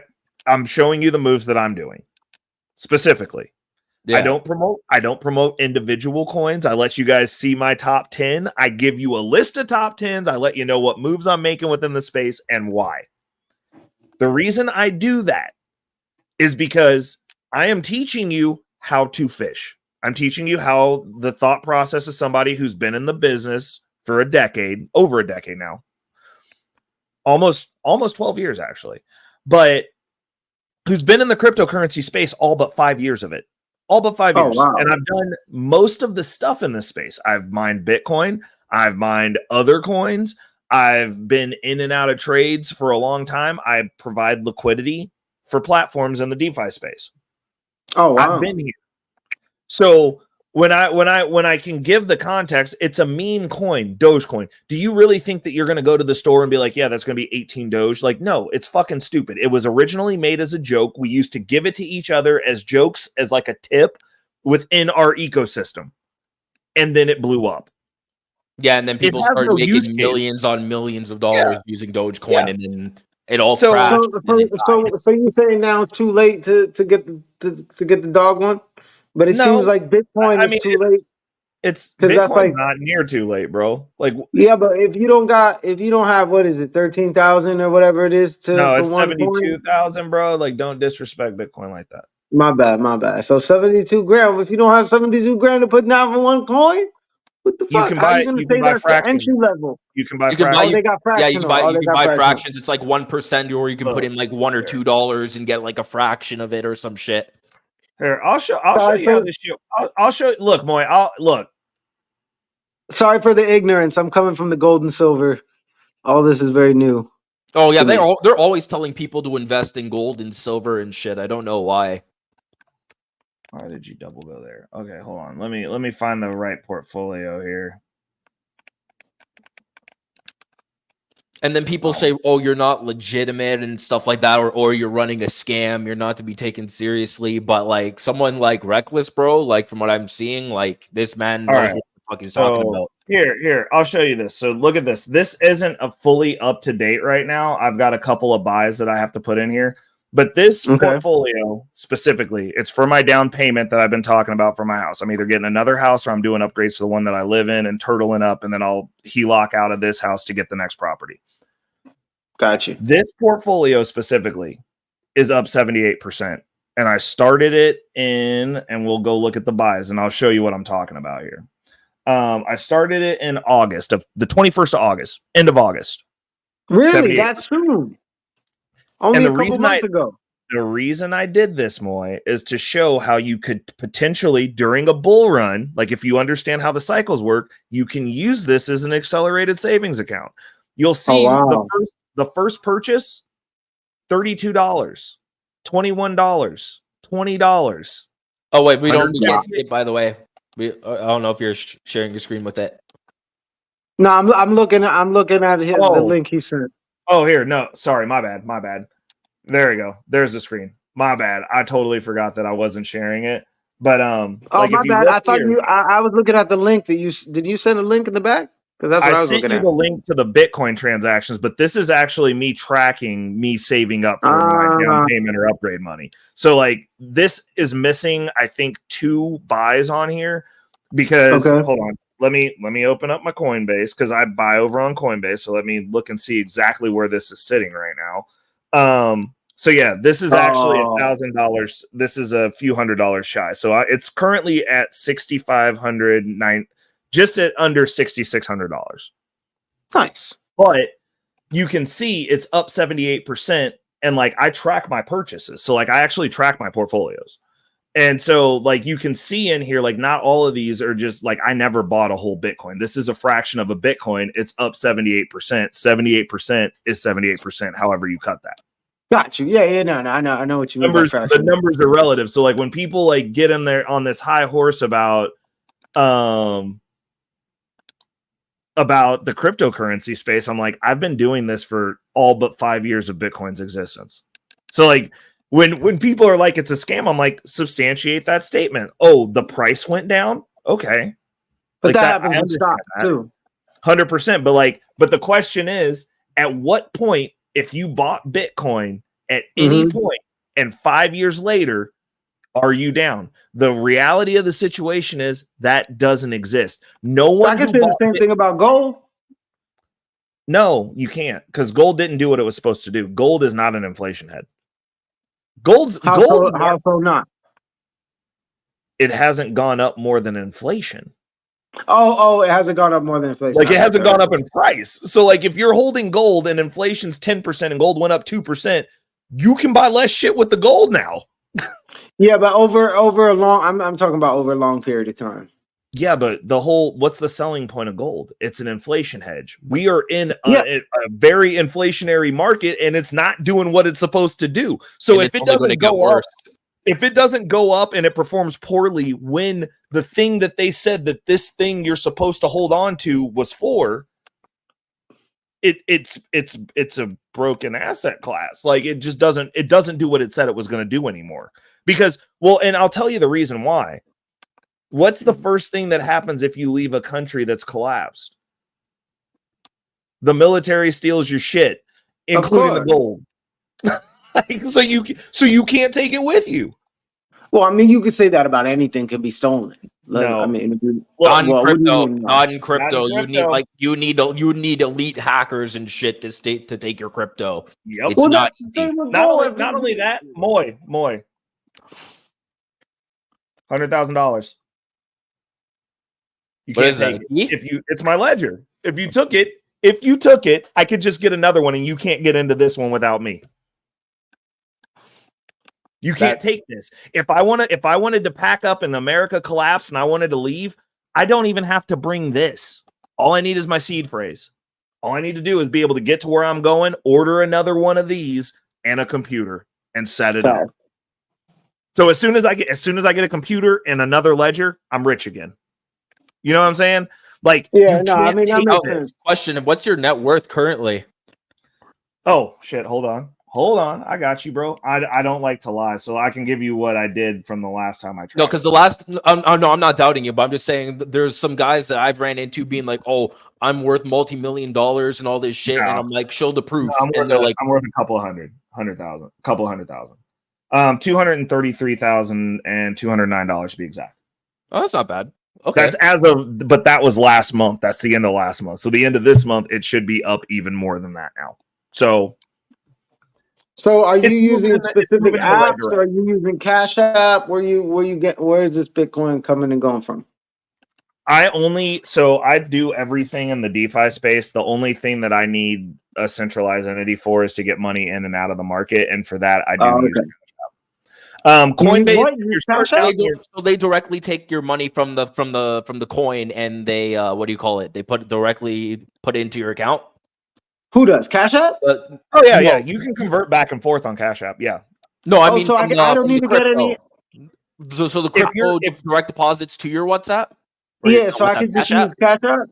No. So what I do is I have mine, and I just started doing this. I split off a little bit of my paycheck, and I have it direct deposited into Cash App. And so I use Cash App for like my if I need something extra at lunch, like I have the card, so like I can swipe it. And so like that keeps me from spending my money. Basically, I'm like, cool. Like if I need something a little bit extra, I want to go grab a sandwich or grab a nicer lunch, I use my Cash App. And if I don't have money in there, then I just don't buy shit. But I also have my crypto, my dollar cost average amount that goes over there as well. And once it hits, I just buy Bitcoin with it. And then however much I bought, I send over to either my hot wallet that I use if it's going into the DeFi market that's going into the active portfolio, or it goes into my retirement ledger that I just showed you, and it just sits in there. And like the Bitcoin that goes over there never comes out. Like Jesus Christ, it's complicated. So can I just do everything on Cash App, bro? Yeah, if you're just gonna buy Bitcoin, yeah, that's in Cash App. Yeah, I would love to have Cash App, but yeah, I mean, there it is. Look. Hold on. Just call me Anton Daniels, bro. Receipts. There it is. So you see, you got like the little tiles there. Like I see. I got the money there. You got the Bitcoin there. Like that's the house savings amount. I enjoy it. It's an efficient means to get in and out. Like they don't really get in your business. It's easy to use, and yeah, like I love it. If Cash App had bill pay, you buy it from them. Yeah. Really? Oh, so okay. So I'm looking here at the Cash App. So am I allowed to buy? Oh, I can send and receive. Oh, wow. Yeah, and you can buy in there too. Like you just buy it, but like if you have the money in your Cash App, then it just takes it out of that pool of money. Oh, but if it doesn't, like if I want to buy some right now, it'll just actually buy some. That's crazy. Shout out the Harris tribe in the building. Promote conscious parenting with the Harrises. Salute. Yeah. No, that's how I do it. Like if you're just going to mess with Bitcoin and you're not getting anything else, that's the easiest way to do it. For me, so how much would you say? You just every week, every month, squirrel some away? Murder asked a question. He said, if Bitcoin is so much better, why sell it and cash it out for actual cash? That specific amount, Murda, is money that I'm saving specifically to either upgrade the current place that I'm living in or potentially take a big chunk out of the mortgage payment. I high key doubt I'm going to do that because that becomes dead money and that would not make me feel good. But my goal was I wanted $10,000 cash on hand. That's what I consider my opportunity metric. I'm always gamifying myself to save up $10,000 and then I deploy it either into a market or into getting another property, which right now it's getting another property as the focus or working on the property that I have. The reason I would cash that amount out is because that's what it was budgeted for. And I'm using it to save up faster because that's outperforming my savings account. It's up 78%. It's outperforming the other part because I don't keep cash. I advocate saving in the market, which I saved in QQQ. it's not up 78%.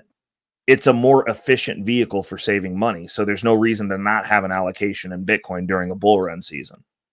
Like it's that'd be like saying, oh, well, if you're saving up for a house, why wouldn't you want 100%? Like, why would you cash out? Because like, then I don't get the other asset. The question you should ask is, why am I not cashed out the Bitcoin that I got in 2013? At no point, like the last time and I've told people this multiple times, the last time I cashed out Bitcoin, anything from the crypto market was when I purchased this property that I'm living in now. And I felt bad about it because this property hasn't gone up as much as the Bitcoin that I would have had has. The reason I did that though is strategically, I didn't have to worry about all the rent increases and having to move 3 and 4 times over COVID like everybody else did as their buildings were getting bought out, and they had no control over that. Oh, it's going to get much worse. It's going to get so much worse. 100%.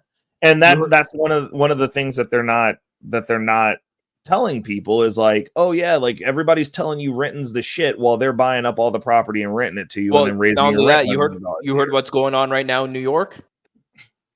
Bro, no, what's going on in New York right now? Essentially, they're saying, oh, eventually they're going to be wanting the illegal immigrants to be living inside your homes. And if you refuse, they will take your property by force, evict you, and give your property to the illegals. It's coming. I mean, I wouldn't be surprised. I would not be surprised. Like, I mean, that's the reason I don't advocate for existing in those spaces. I mean, California is another New York. Those are the 2 worst places to live in the United States. They're barely part of the United States, in my opinion, at this point, with the way that they're doing their policy and the way that they're treating the people who live in those states that are property owners. Like, those people in those states specifically have voted themselves out of actually being able to say they own anything. Because, like, if the state's going to come take your shit and you're not willing to fight for it, that's not your shit. Like, and if it's not yours, then what you've been paying taxes for? Well, I mean, technically, taxes was only supposed to be in times of war. 100%. But now they're abusing that fact. Like, I'm not going to name names, but I do know a few people who, some of them are in the U.S. military, haven't been paying taxes for 20 years. Yeah. So I mean, I don't blame. Look, I'm not going to argue with nobody who doesn't pay taxes. I'm just like, yo, you gotta work that out how you gotta work that out. But it's a non-representative government. Why should we give them our money? If you're not going to represent my interests and do what I think should be done, or the majority of us, they're not even representing the people at all. They're going, hey, we're going to do whatever the fuck we want. It never was about representing the people. It was, fuck the people. We're going to take all their money and we become rich because of it. And then on top of that, what's going on in the world right now with this whole Russia bullshit is apparently there's a whole faction of people within Russia that are now turning on the Russian government, and they want to throw a coup to overthrow Putin. So my question is, do you believe that that's real, or is that just what America does to everybody who doesn't do what we want them to do? Isn't it funny how everyone who says we're not going to do what you want, all of a sudden there's a coup? I mean, it just sounds very ironic that it's like, everyone, look at what they did to Gaddafi. He was like, yo, I'm about to save Africa. All of a sudden there was a coup and he was a bad leader. And then on top of that, the U.S. is playing around from what my uncle, who he's told me, they are unvaulting New Jersey and they're getting her battle ready. So, shit's about to go down when New Jersey gets unsalvaged. Well, what else are you supposed to do when you threaten to take people's property away? I'm not talking about the property thing. I mean, like with Russia threatening an all-out nuclear response, the U.S. is like, okay, sure, fuck around and find out. They're pulling out USS New Jersey. They're pulling out Texas. They're pulling out Missouri. Yeah. And then on top of that, we have the super battle carriers, right? And then on top of that, they're slapping the F-35s with nuclear capabilities. So, like, what does Russia want to do? Like, they're not going to win. The moment they fire one, we fire 10, and they're gone. They're getting wiped off the face of the planet. It's over. Like I don't want it to come to that, but well, I mean, the issue is this: it can't. It can't. I mean, at that point, it's going to be over because the issue is this: Russia's in proximity to everybody else. They're not an island. Like nuking Japan, one thing. That was an island. They were far away from every fucking body else. There's no collateral damage. You got to consider every single country touching Russia will then shoot us. No, they won't. No, they won't. Yeah, they will. will. Be Russia. Yeah, they will. No one's Finland. going to listen, Kafer. I don't know if you know about human survivability. At minimum, they're going to shoot our nukes down because they're not going to want nuclear waste spilling into their populations. I mean, true, but then you gotta understand. This is the equivalent of if Russia had beef with Missouri and went to nuclear war with Missouri. You got all these states that are touching Missouri. You think they're just going to sit there and be like, sure, that can just blow over us too. We'll get cancer and die. No one's signing up for that shit. Like when we have these conversations and you disseminate this down like, oh yeah, it's just America and Russia and they're just going to, I'm like, America, sure, because they can launch nukes at us and the pollution might not hit Mexico or Canada. So Canada and Mexico are going to be like, yo, we out. Like it's a big landmass, blow some of it up, whatever. Russia's not it's not big. They're touching other countries that are literally the size of us. Yeah, like, but those countries, the entire of Europe is the size of the United States, maybe. Yeah, but those countries also hate Russia. Yeah, but you know how much you gotta hate somebody to get cancer and die horribly? so that you can be like, the whole thing, though.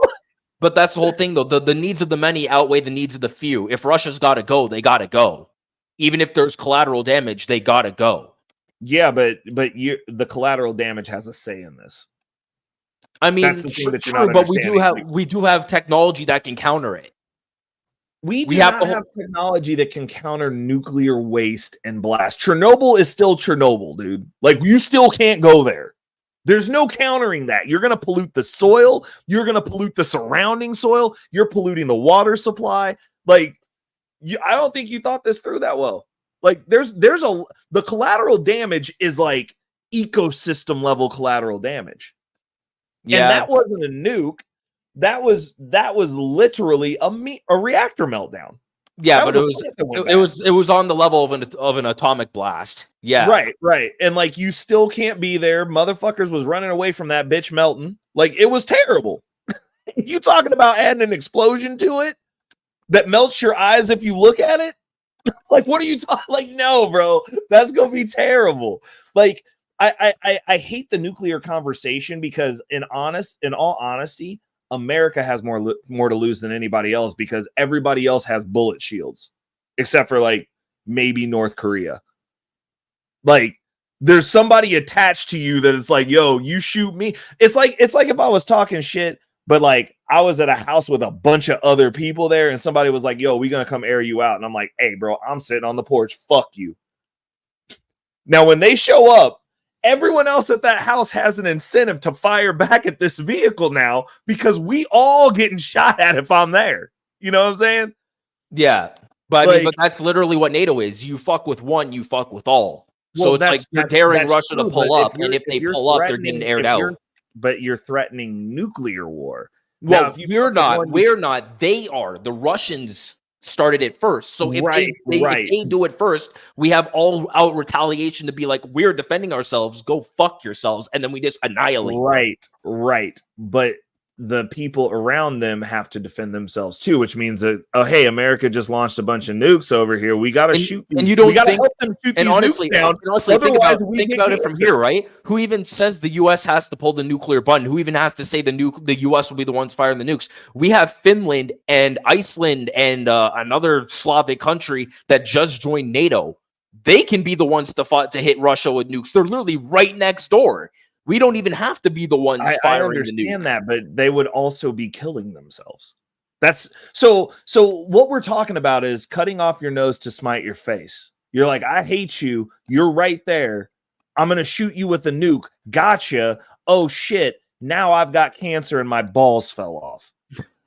At least you're gone. Like, that's stupid. It doesn't, like, that pragmatically just doesn't make sense. Like, that becomes not an option, especially if it's your next door neighbor, because then you got to go, well, now the water supply is fucking poisoned and we're all getting cancer together. Also, the people on the other side of Russia got to say in that because that's their water supply too. Also, the people to the east of Russia got to say that because those who weren't vaporized instantly will have a say, but a big portion of Russia will be gone if they even think about that. They'll be gone. I'm talking about the other countries, and now you poison the water supply that you all drink. Groundwater doesn't just stay in one place, my guy. No, it moves. Yeah, right.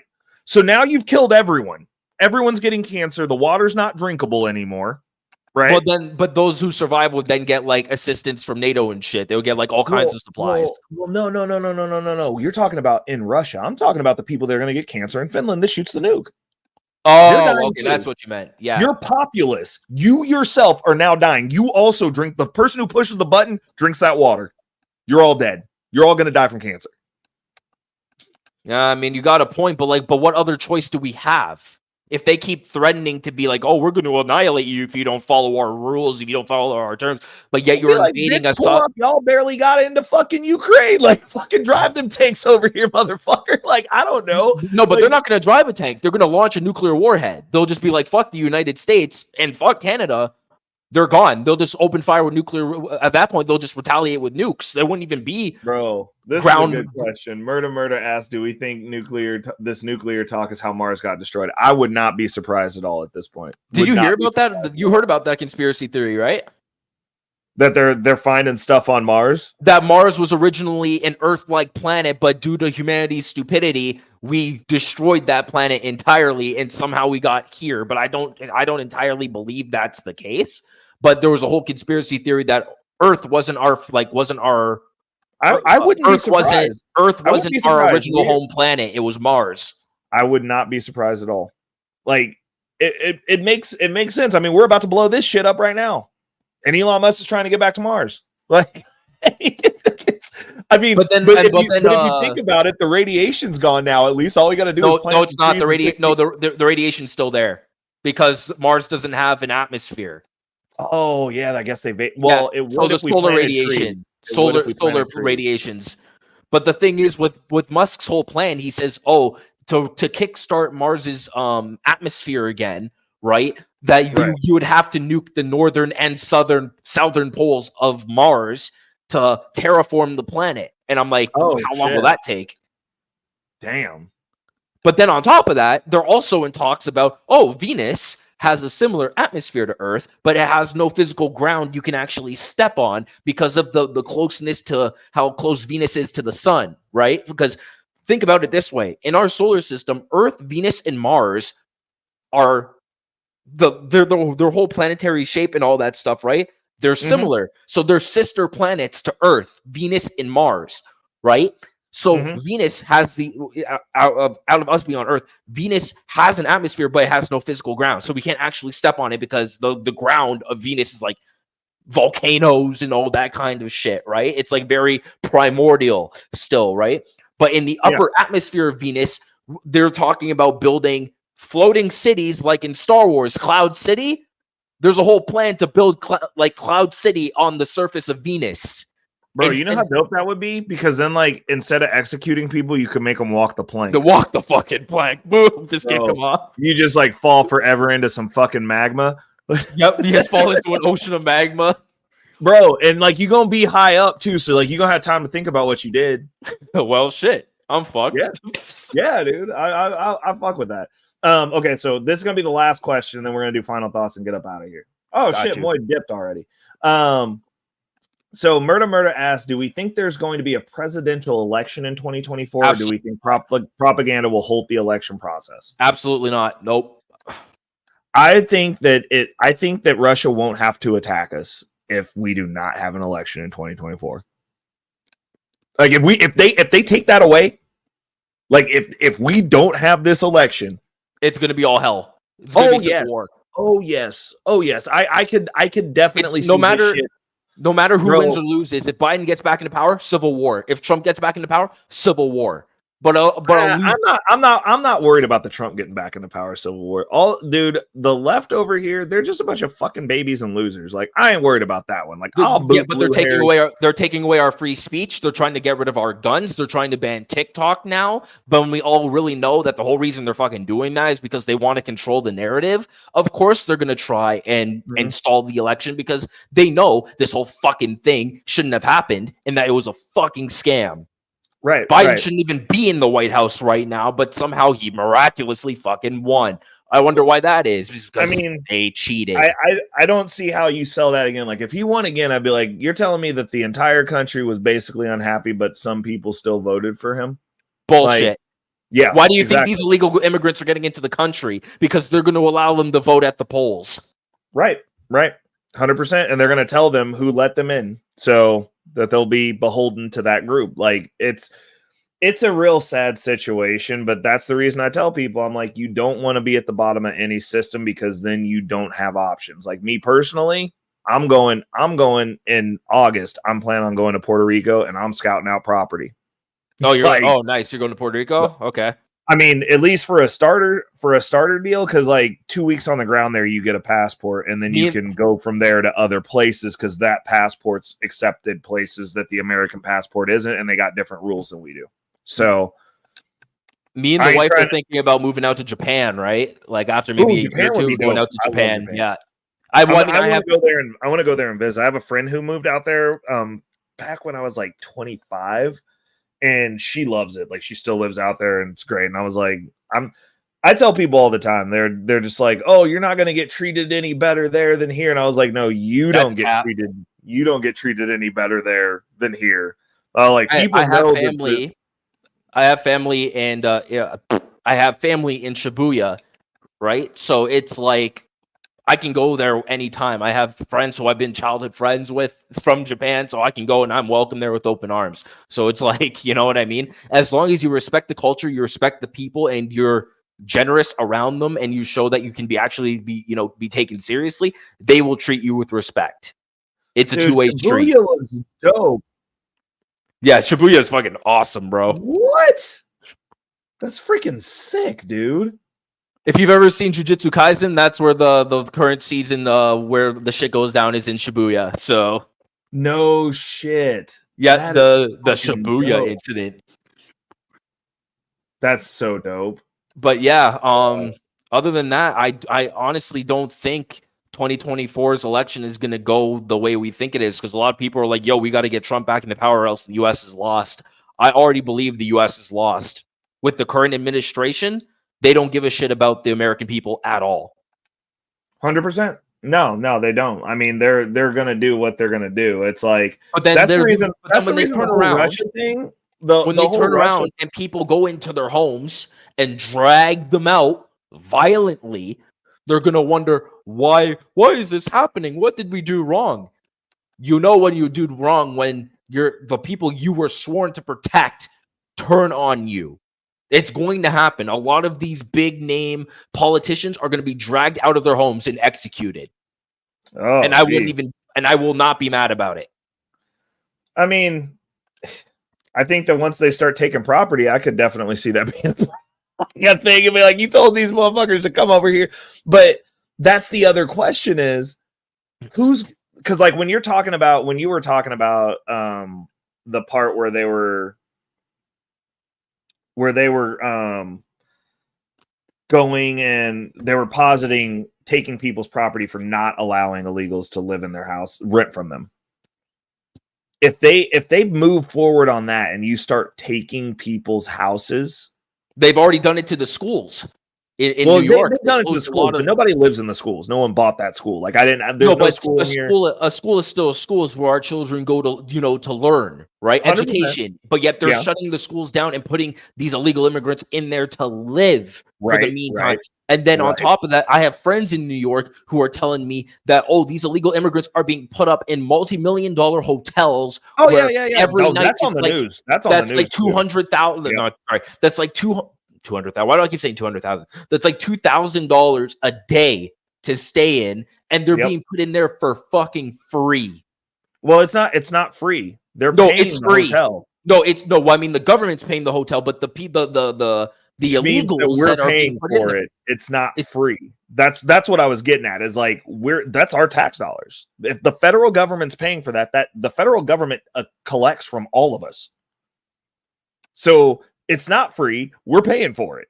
Well, I mean, they've interviewed God. some of these illegals on the street, like, hey, like, how's your living arrangements, or like, what is it like? And they're like, oh, we're getting everything handed to us for free. We're getting roofs under our heads for free. We're getting phones for free. We're getting food for free. Where all of our family is moving into the country for fucking free, and they're not even being, they're not being tracked.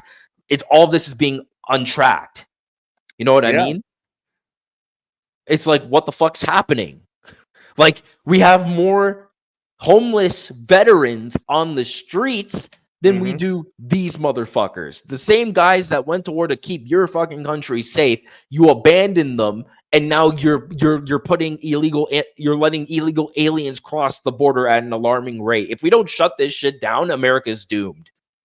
Yeah, no, I mean, I'm not in disagreement on that part. Like, I definitely am an advocate for getting the stuff on the border situated, because there's just nowhere else that you can roll up in the world the way that you can roll up in here.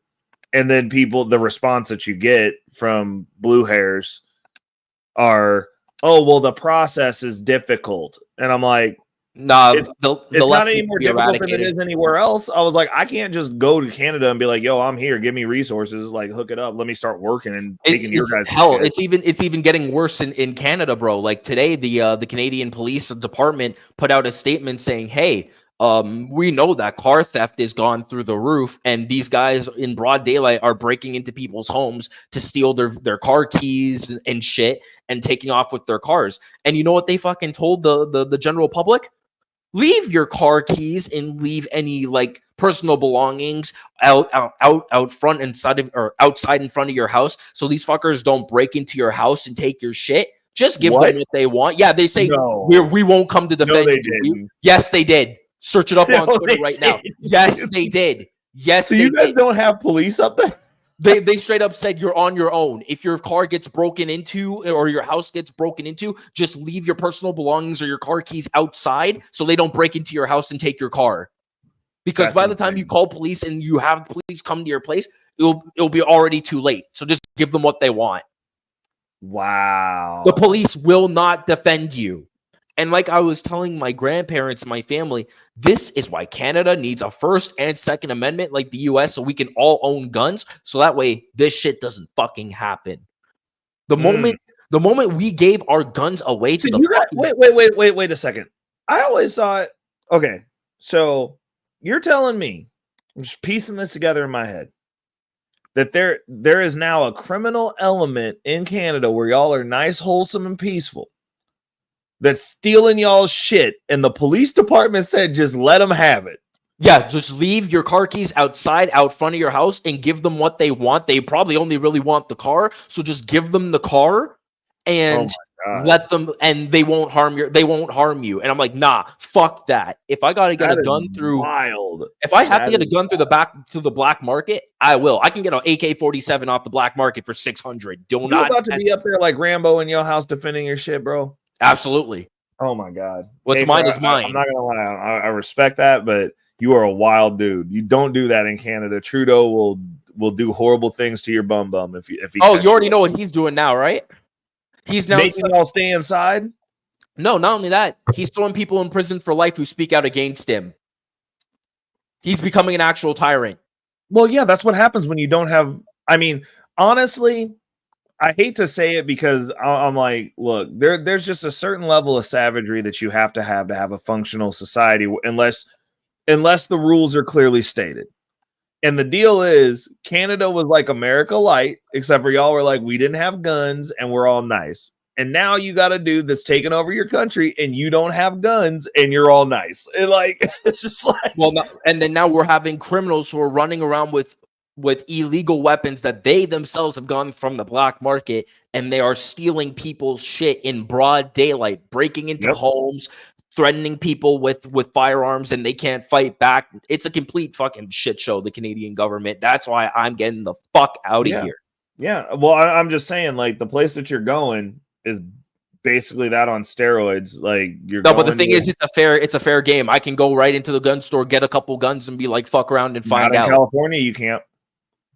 Well, I Not in mean, California, you gotta have a license, but like a gun license. But other it's than that, I mean, I think it's definitely easier than in Canada, but as far as America goes, it's there in New York is basically like Canada. They don't want people to have firearms. Like, but people still do. You coming down here and having, like, in California specifically, they might not even let you because of your deal have a firearm there. Like, I'm not even joking. Like, you might want to research the fuck out of that before you get there, because, like, you can't just roll up in California and have guns. The issue that we have in America is you can drive into California with guns from other states that you can have guns. So people take guns there to the states where you're not supposed to have them and commit crimes because they know the majority of people are not going to be armed and capable of defending themselves. That's the reason, like, in Canada, they're having all of those. People are kicking indoors in Canada in the middle of the day, or not in Canada, in California. That's a thing there because they're not supposed to have firearms. So they're going, most of these people are not going to be able to defend themselves. So the crimes that you get there, like the broad daylight shit, California has that too. Just so you know. Yeah, but it would still be a more fair game because, like, as you know, like it's better than Canada. It is better than Canada. My father-in-law is armed to the teeth with guns. I was at his house, like I said, a few months back. Oh, you borrow one of his then. You good. Yeah, I'll just borrow my in-laws' guns. Or I'll just go up on Grooming and Reviews. How you doing? How's it going? Okay. So let's do final thoughts. What you got for final thoughts? I'm gonna get my final thoughts. It's past my bedtime. Murda was correct. He said I wasn't gonna be getting off of here at 10, and we are not. I'm not off here at 10, but I'm about to. I don't really have anything else to say for final thought. I just wanted thank you for having me on your stream for the first time. No problem, dude. I was on. We're here every Thursday, brother. Nice. I was on Robbie's live stream earlier, but I saw your Instagram post that you were live, so I thought I would pop in, you know? Oh, absolutely. You're always welcome.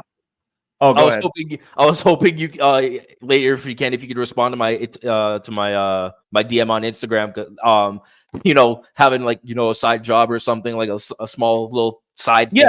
I'll shoot you some options. So, like, you got to understand though, like, I've never been to Canada. So, like, I'm not sure what you're gonna have available, and I can give you some context on some of the stuff that, like, I did when I do side jobs, or like if what I would do in that situation. Because, like, me personally, it's always been, I really liked Ubering. I enjoyed that. For me, it was very cathartic. Like, I like talking to people, and it was easy for me.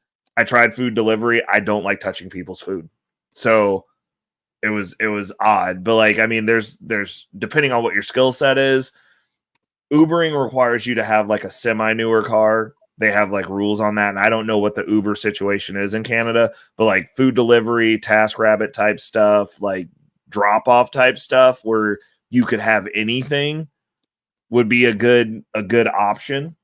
Yeah, for me, I'm like, with my skill set, a lot of my skill set is technical. A lot of it's online type stuff, like work. Then I would do, like, Fiverr, or get, like, a fucking, if it's technical, then I would just get a remote job. Like I don't know. Like, I was looking at doing, like, handling phone calls for Cash App, because, like, every once in a while they'll do their, like, hiring promo thing, and I was looking at doing one of those because it's a remote job. You work at home and you just catch service calls.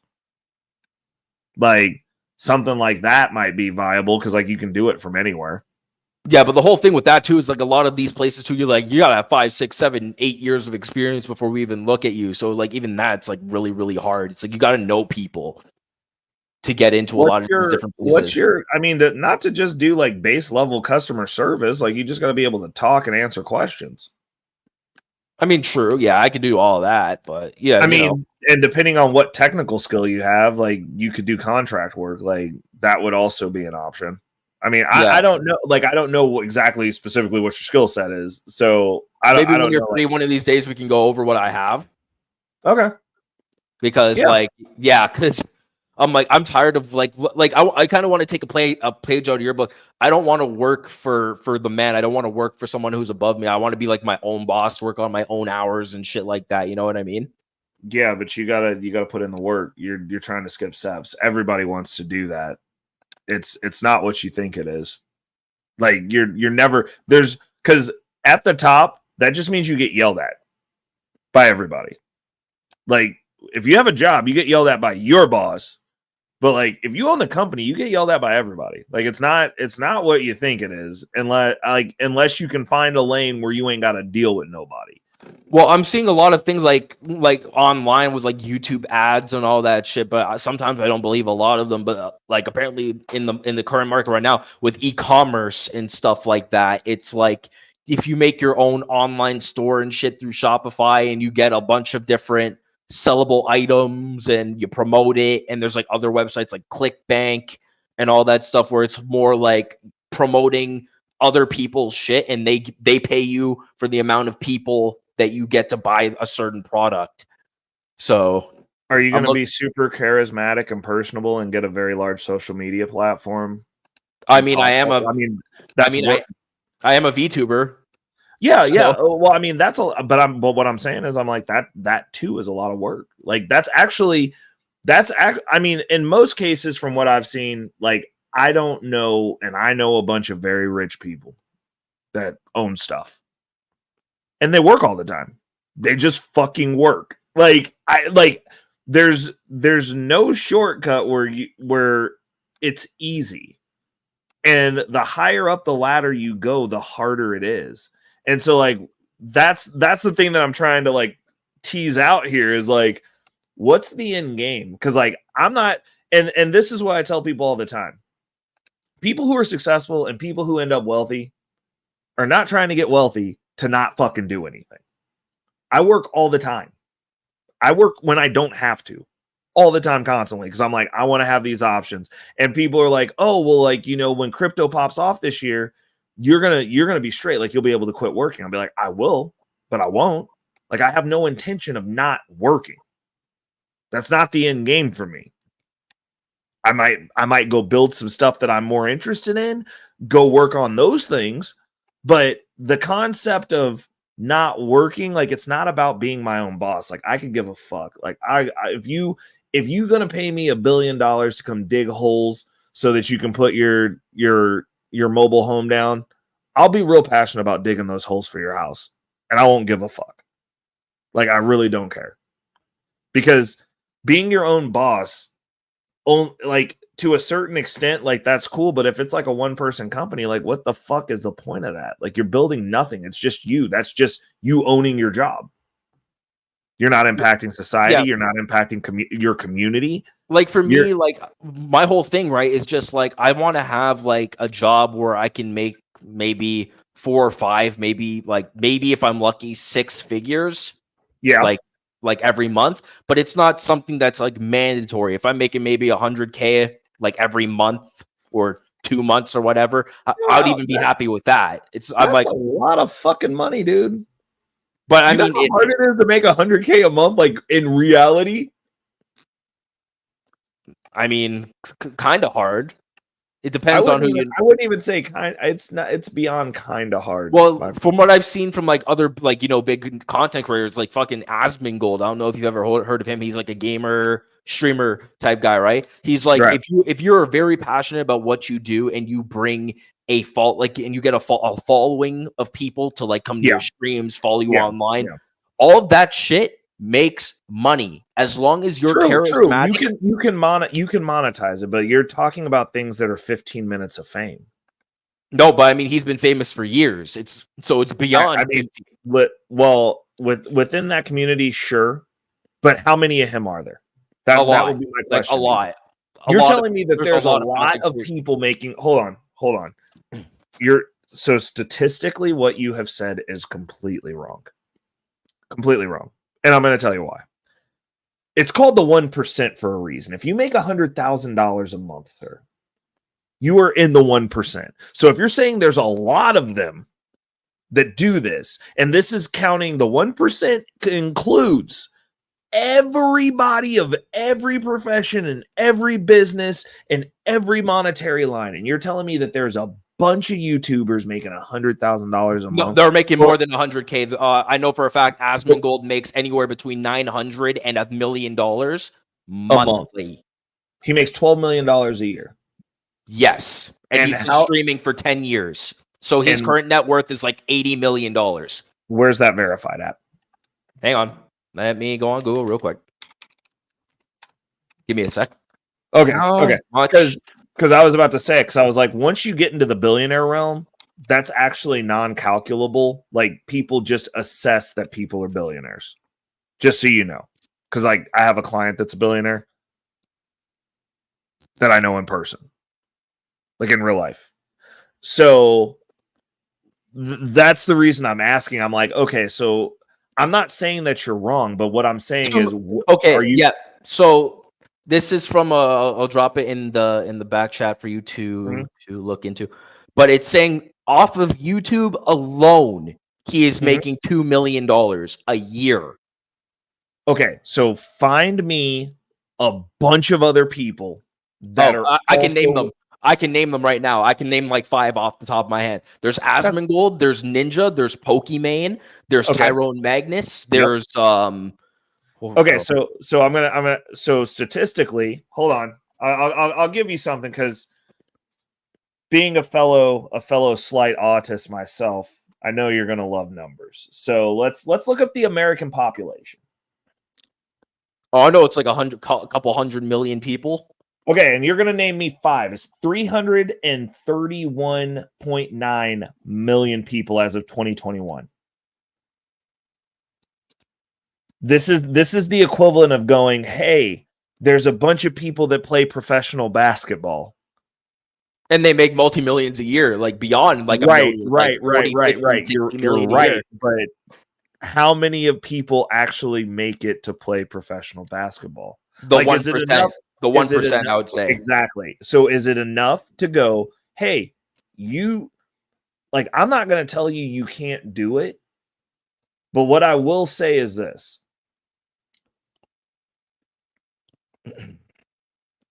Those people that do that, are they useful? Like, if I was just going to be a content creator, I'm not useful. It's not something that's societally useful. You want to play games because you like to play games. I understand. I get it. And if you can get paid to do it, totally even fine. Better. Yeah, even better. Yes, 100%.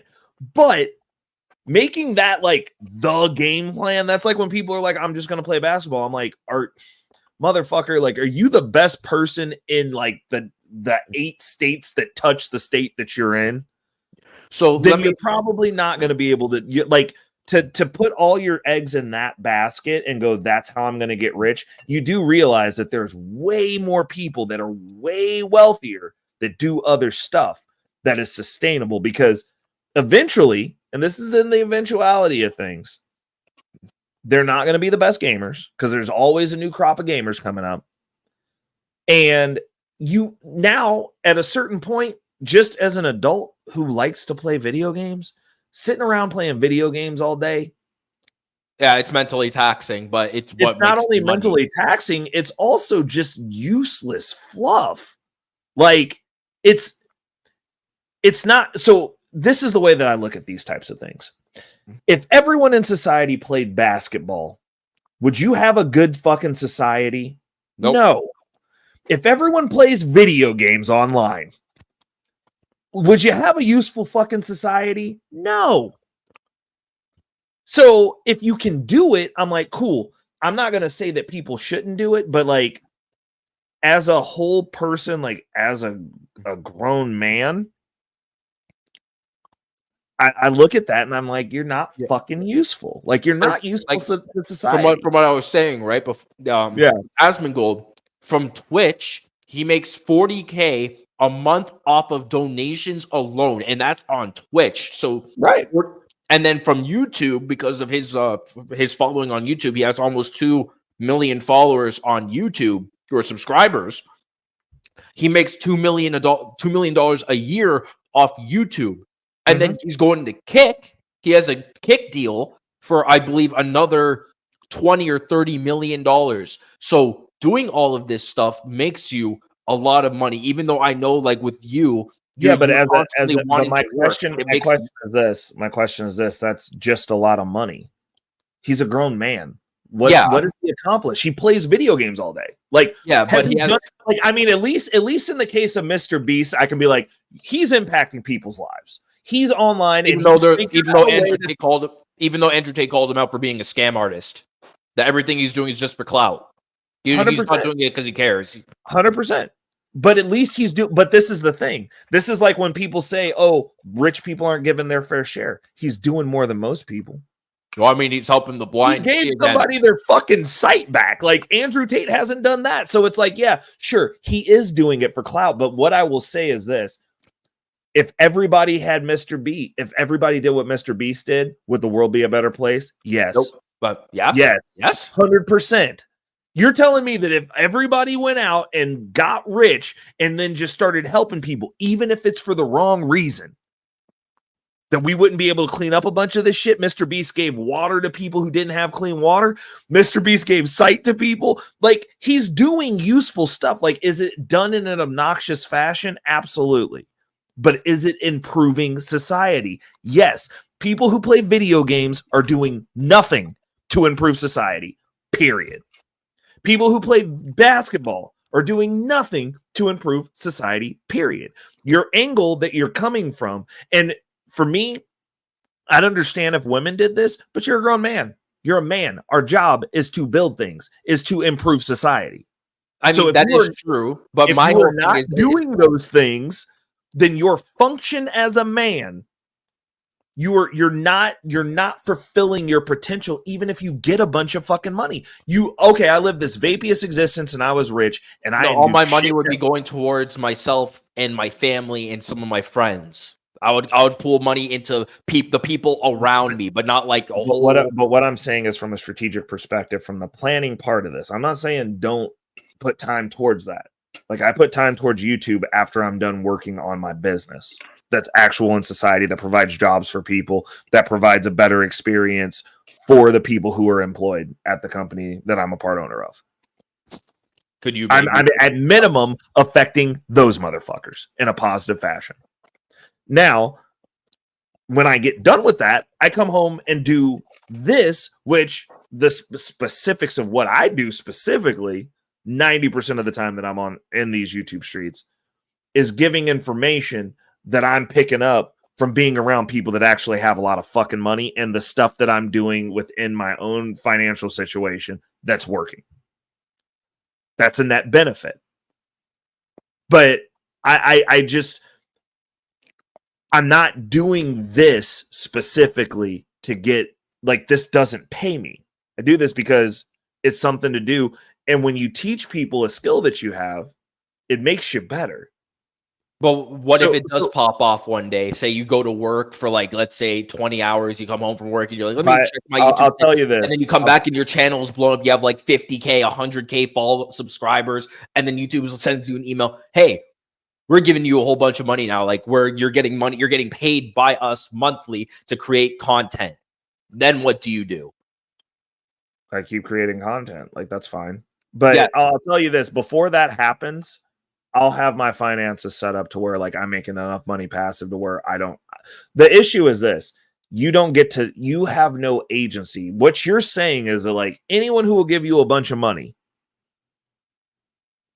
you'll just do that because. Well, I mean, you're going. I want to be rich. I want to be doing what I want to do. So I'm not the creator kind. I want to be a what do you call it? I want to be a what's the word?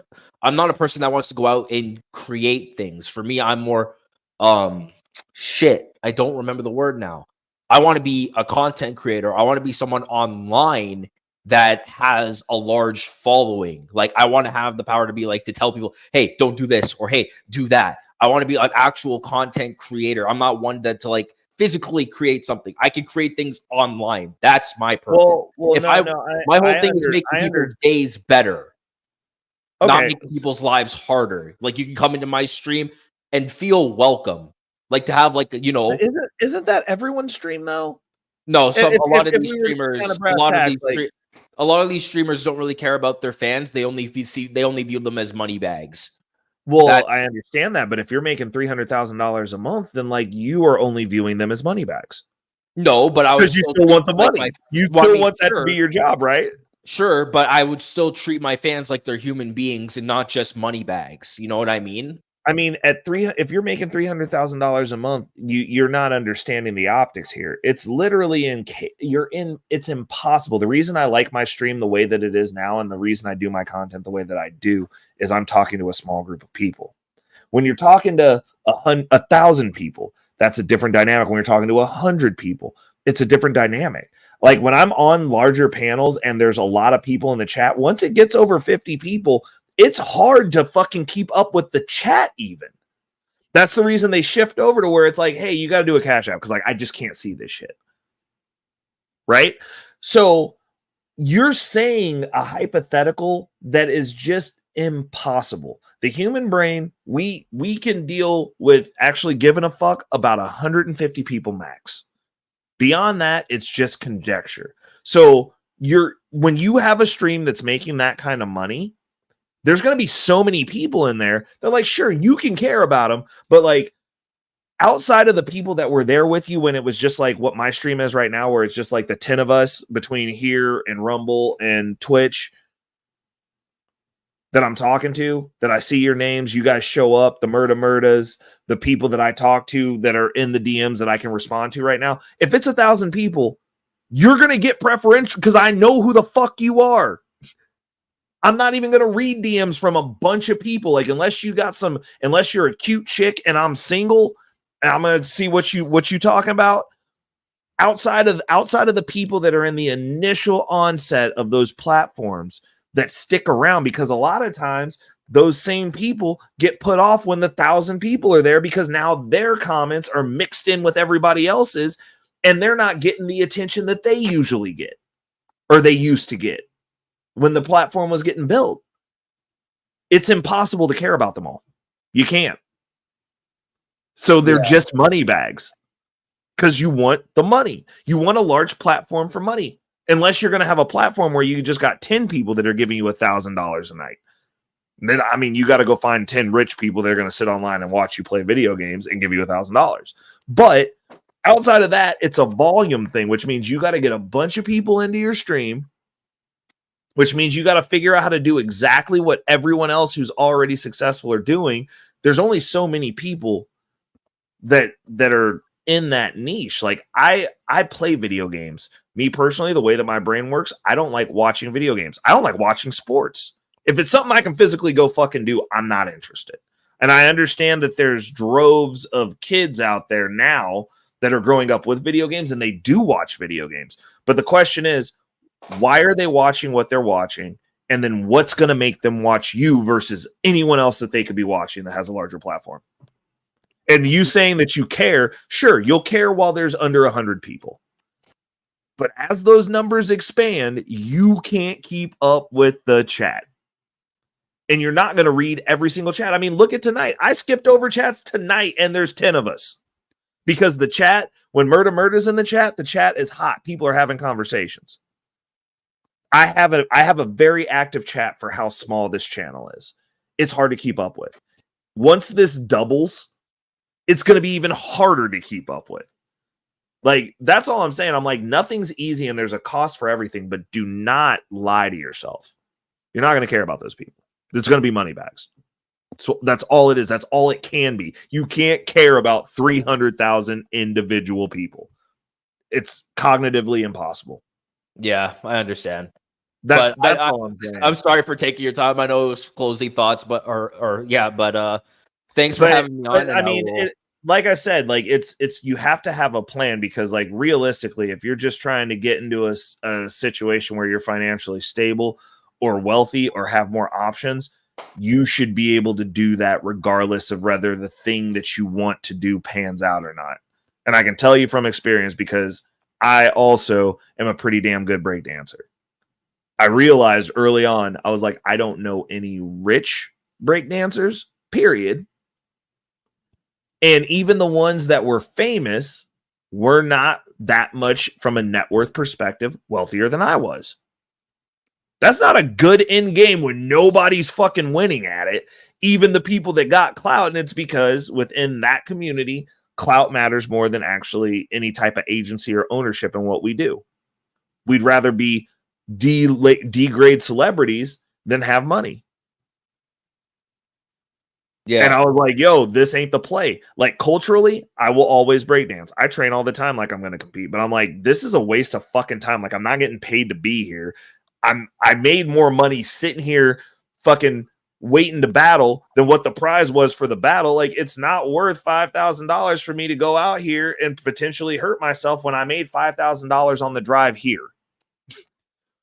But I enjoy the culture. I enjoy ciphering. I enjoy battling sometimes. But to think that I'm going to make a career out of that and just be a commodity just to end up broke with a fucked up body that I can't afford to fix, that's not a good play. Like, that's not a good long-term plan, regardless of how much I love it from a cultural perspective. Like, I can train at my house. I don't ever have to stop breakdancing. And I'm still going to be better than most motherfuckers. That's true. That's facts. Like, but I'm not going to be broke. That was a non-negotiable for me. I was like, I'm not going to be at the bottom of after what happened to me. Like I said, I have 400,000 in savings, but like in checkings right now, because I don't have a job, I'm going just day to day. I am flat broke until we're getting ready to move. So why don't you? Okay, so if you have $400,000 in savings, why don't you should be able to basically fucking. You should be. I mean, in all honesty, like, if you set up a dividend portfolio, you'd be collecting checks every month. Like, you would have income flowing off of that. Like, that is, you have a pool of money that's not working then, is what it sounds like to me. Well, I mean, it's in my savings and it's building up slowly because I have like a savings account at the bank. Well, no, but yes, but the thing in it is that it goes like every month it goes up. Yeah.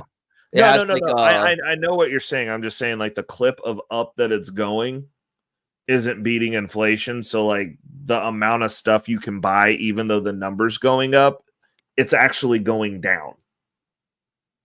Do you understand what I'm saying? For that amount of money, like, inflation, like real world inflation, like if you go to the store and look at shit, it's getting more expensive, right? Yeah, because of the way the world's going.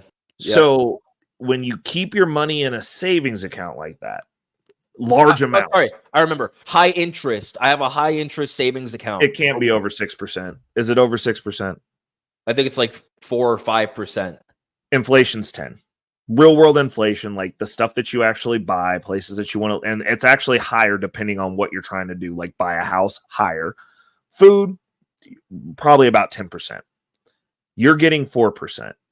You're losing 6% in buying power. You can buy 6% less shit every year off every single dollar that's in that account. True.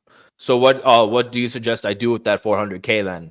I mean, I would put it well. So the way that I look at it, if you're in a situation where you're trying, like, you're in an inflationary market, well, it's like, hang on, I'm not fully broke per se because of my disability. I do get government essential checks every month, but that small amount of money that they give me, whatever I have left over, goes into the savings. I don't spend it; it just keeps going into the saving, into the sale. What's up, What's up, Will? No.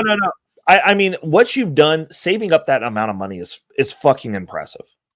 It's just, again, it's in the least efficient place possible because you're only getting that percentage, right? Yeah, I get 800 a month, and then 400. The remaining 400 goes into the savings. So it's like per month, 400.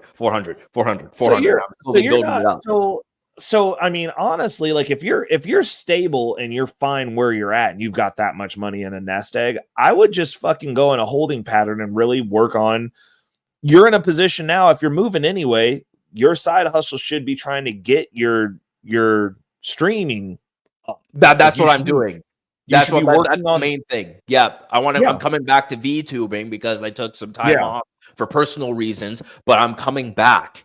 And I've got Will, I've got Raw B, I'm networking with people. So when I come back, I already got a whole bunch of shit planned out. So it's gonna be up and popping. It's not like I'm just gonna be. You're sitting your ass around doing nothing now. Like, be back. Well, no. But the thing is, my model is being made by my friend. That's gonna take some time. My new VTuber model is being made currently. So yeah, but listen. If you're waiting until it's perfect, you're not gonna fucking start. Just start. Start with this, and you can change it. What happens if you change it? Well, after now your friend's done. Like remember, I was telling you in the other stream a couple days back. You said, "Why don't I just use my current profile picture and stuff as my VTuber model?" This was generated by AI, and in the VTuber community, AI is strictly prohibited. So if anyone finds out that this model that I made using AI is in fact AI, no one's gonna take me seriously. No one's gonna come to my streams. So I had to pay. Oh, dude, that's fucking lame, dude. Yeah, so say you walk into the VTuber community and you're like, "Hey, this is my model," and someone who's an artist is like, "That someone didn't physically draw that. That I could tell that's AI." Everyone will be like, "Oh, you're an AI user. Get out. Get out. You're not allowed to be part of the community." They are strictly against AI. They hate it. Why do you have to? So, could you just stream with your head on there, like just you? Yeah. Why don't you do that until you get your model done? Wait, which one? What do you mean head? Just stream with your ass up there, dude. Like, just be up there playing video games. Like, fucking Destiny's dysgenic ass is up there, and that dude's ugly as fucking. His wife was fucking everybody and left him. Like, true, you can do this too. I'm self-conscious, and I don't want people to know what I like outside of my friend group, and like for say you or Will and Robbie, who've already seen me, like, you know, personally, like in real life, right? I don't like people's like seeing the physical me, and as a VTuber, that defeats the purpose. If I show myself how I look in real life, that defeats the purpose of being a VTuber, because a VTuber is being a virtual creator. You're supposed to be behind an animated character. Okay, that's fair. That's fair. I was not aware of that. Okay, well then you gotta wait. Yeah, so I have to wait. While you're waiting on the back end, you should be game planning, because like, so when you say VTuber, aren't you guys just like, you guys are just playing video games, right? We could do video games. We could do like what we're doing right now, where you have like a panel of a bunch of different people come on your panel. It's like we could have like a podcast style type thing as well. What specifically are you wanting to do? I'm me gaming, but I'm also a voice actor on the side. I used to work for Funimation, so I do. Oh, no shit. Yeah, I do voice acting on the side now, even though I was kind of blacklisted. But I'm more a what do you call it? I do my own kind of on the side thing. I'm looking for other people who share in voice acting as well. I've been planning, when I do come back to VTubing, one of the biggest things I want to do is we're going to be fan dubbing a bunch of a couple of different anime. And then based off what my community wants to do, my crew and I, who I select, who want to do voice acting, we fan dub those anime, and then we either upload it to YouTube, or we upload it to Kick, or hell, we even upload it to Patreon, and we can make money that way too. Taking people like for me, I like being a voice actor. So if I can make money being a voice actor and doing things online, fuck it, I'm all for it. You know what I mean? Word. Okay, so what you should be doing during your downtime is, specifically, I would be dedicating all the time in the world to planning out show topics. So that way you're not just sitting up there just like, ugh. Like, I would have a plan, kind of like, hey, like this stream, I'm going to be talking about this. And then I would also plan out the animes that you want to, like an initial set to show like what you're trying to do. I'd have 5 or 6 of those planned out for the voice dubbing.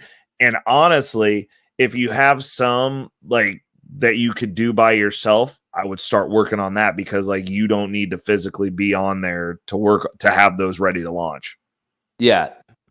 So I would be game planning the fuck out. Like, I wouldn't, if I were you and I was sitting around until that model's done, I wouldn't have to Well, think I'm not about really it. like just waking up and like being on my computer all the time and stuff like that. It's not like that. My whole thing right now is that my because me and my wife are with my grandparents right now because they needed my help with some stuff. Like they're elderly, right? They're getting ready to move, so we have to renovate the house to make sure that it's ready to be sold before they downscale, right? Yeah.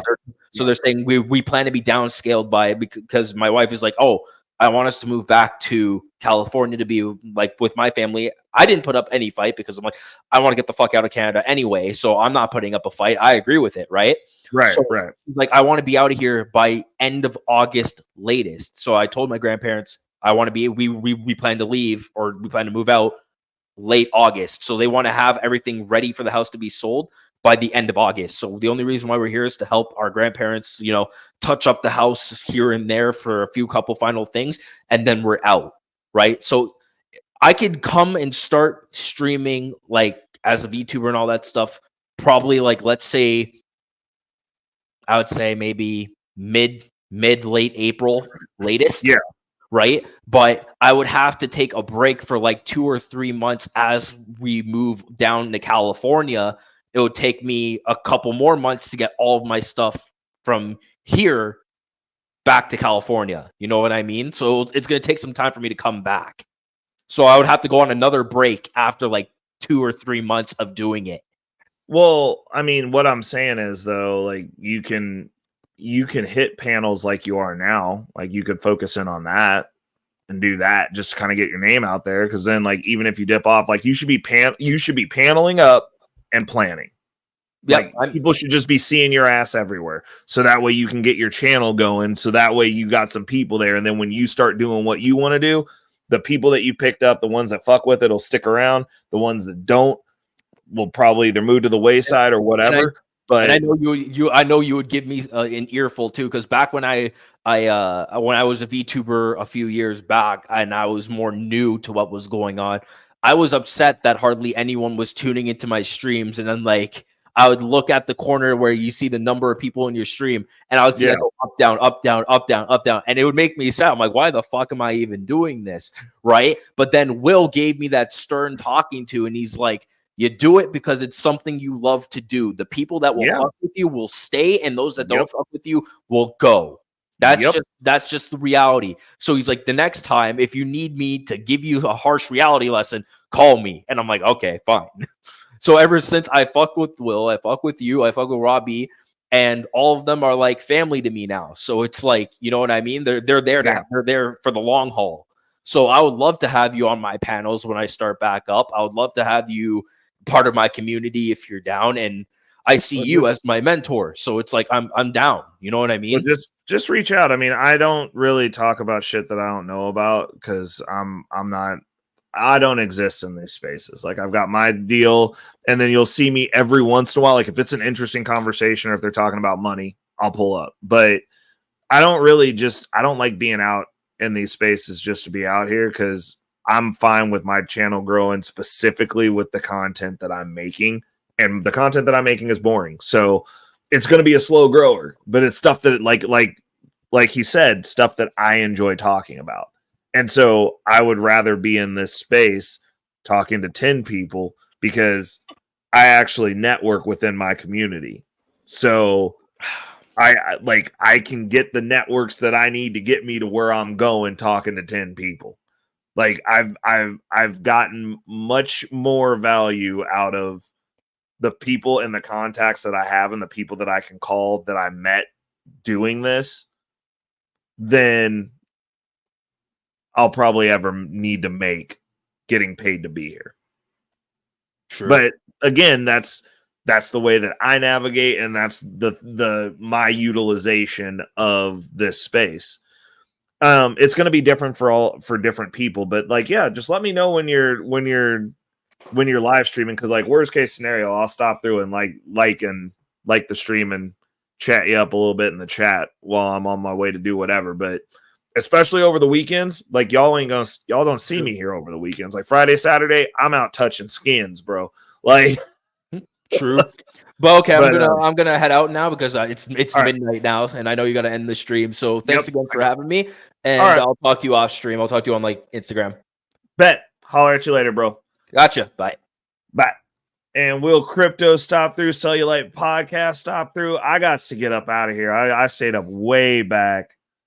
Murda said his final thoughts. Luck is a mystical energy that bounces around the universe randomly distorting people with satisfaction and joy. With that said, create your own luck. Absolute. You know what? That's solid. That's better than anything I would have said. We're closing out on that. Murda closed out with the final thought tonight, y'all. Thank you so much for rocking out. Murda, always a good night when you swing through, brother. We're back on schedule. So expect to see us on Thursdays. Murda, I'm expecting you to slide through on Thursdays when you can, because we always appreciate it when you come and see us. It's your boy, Reckless Ray De Niro, and I'm going to call it till next week. Peace.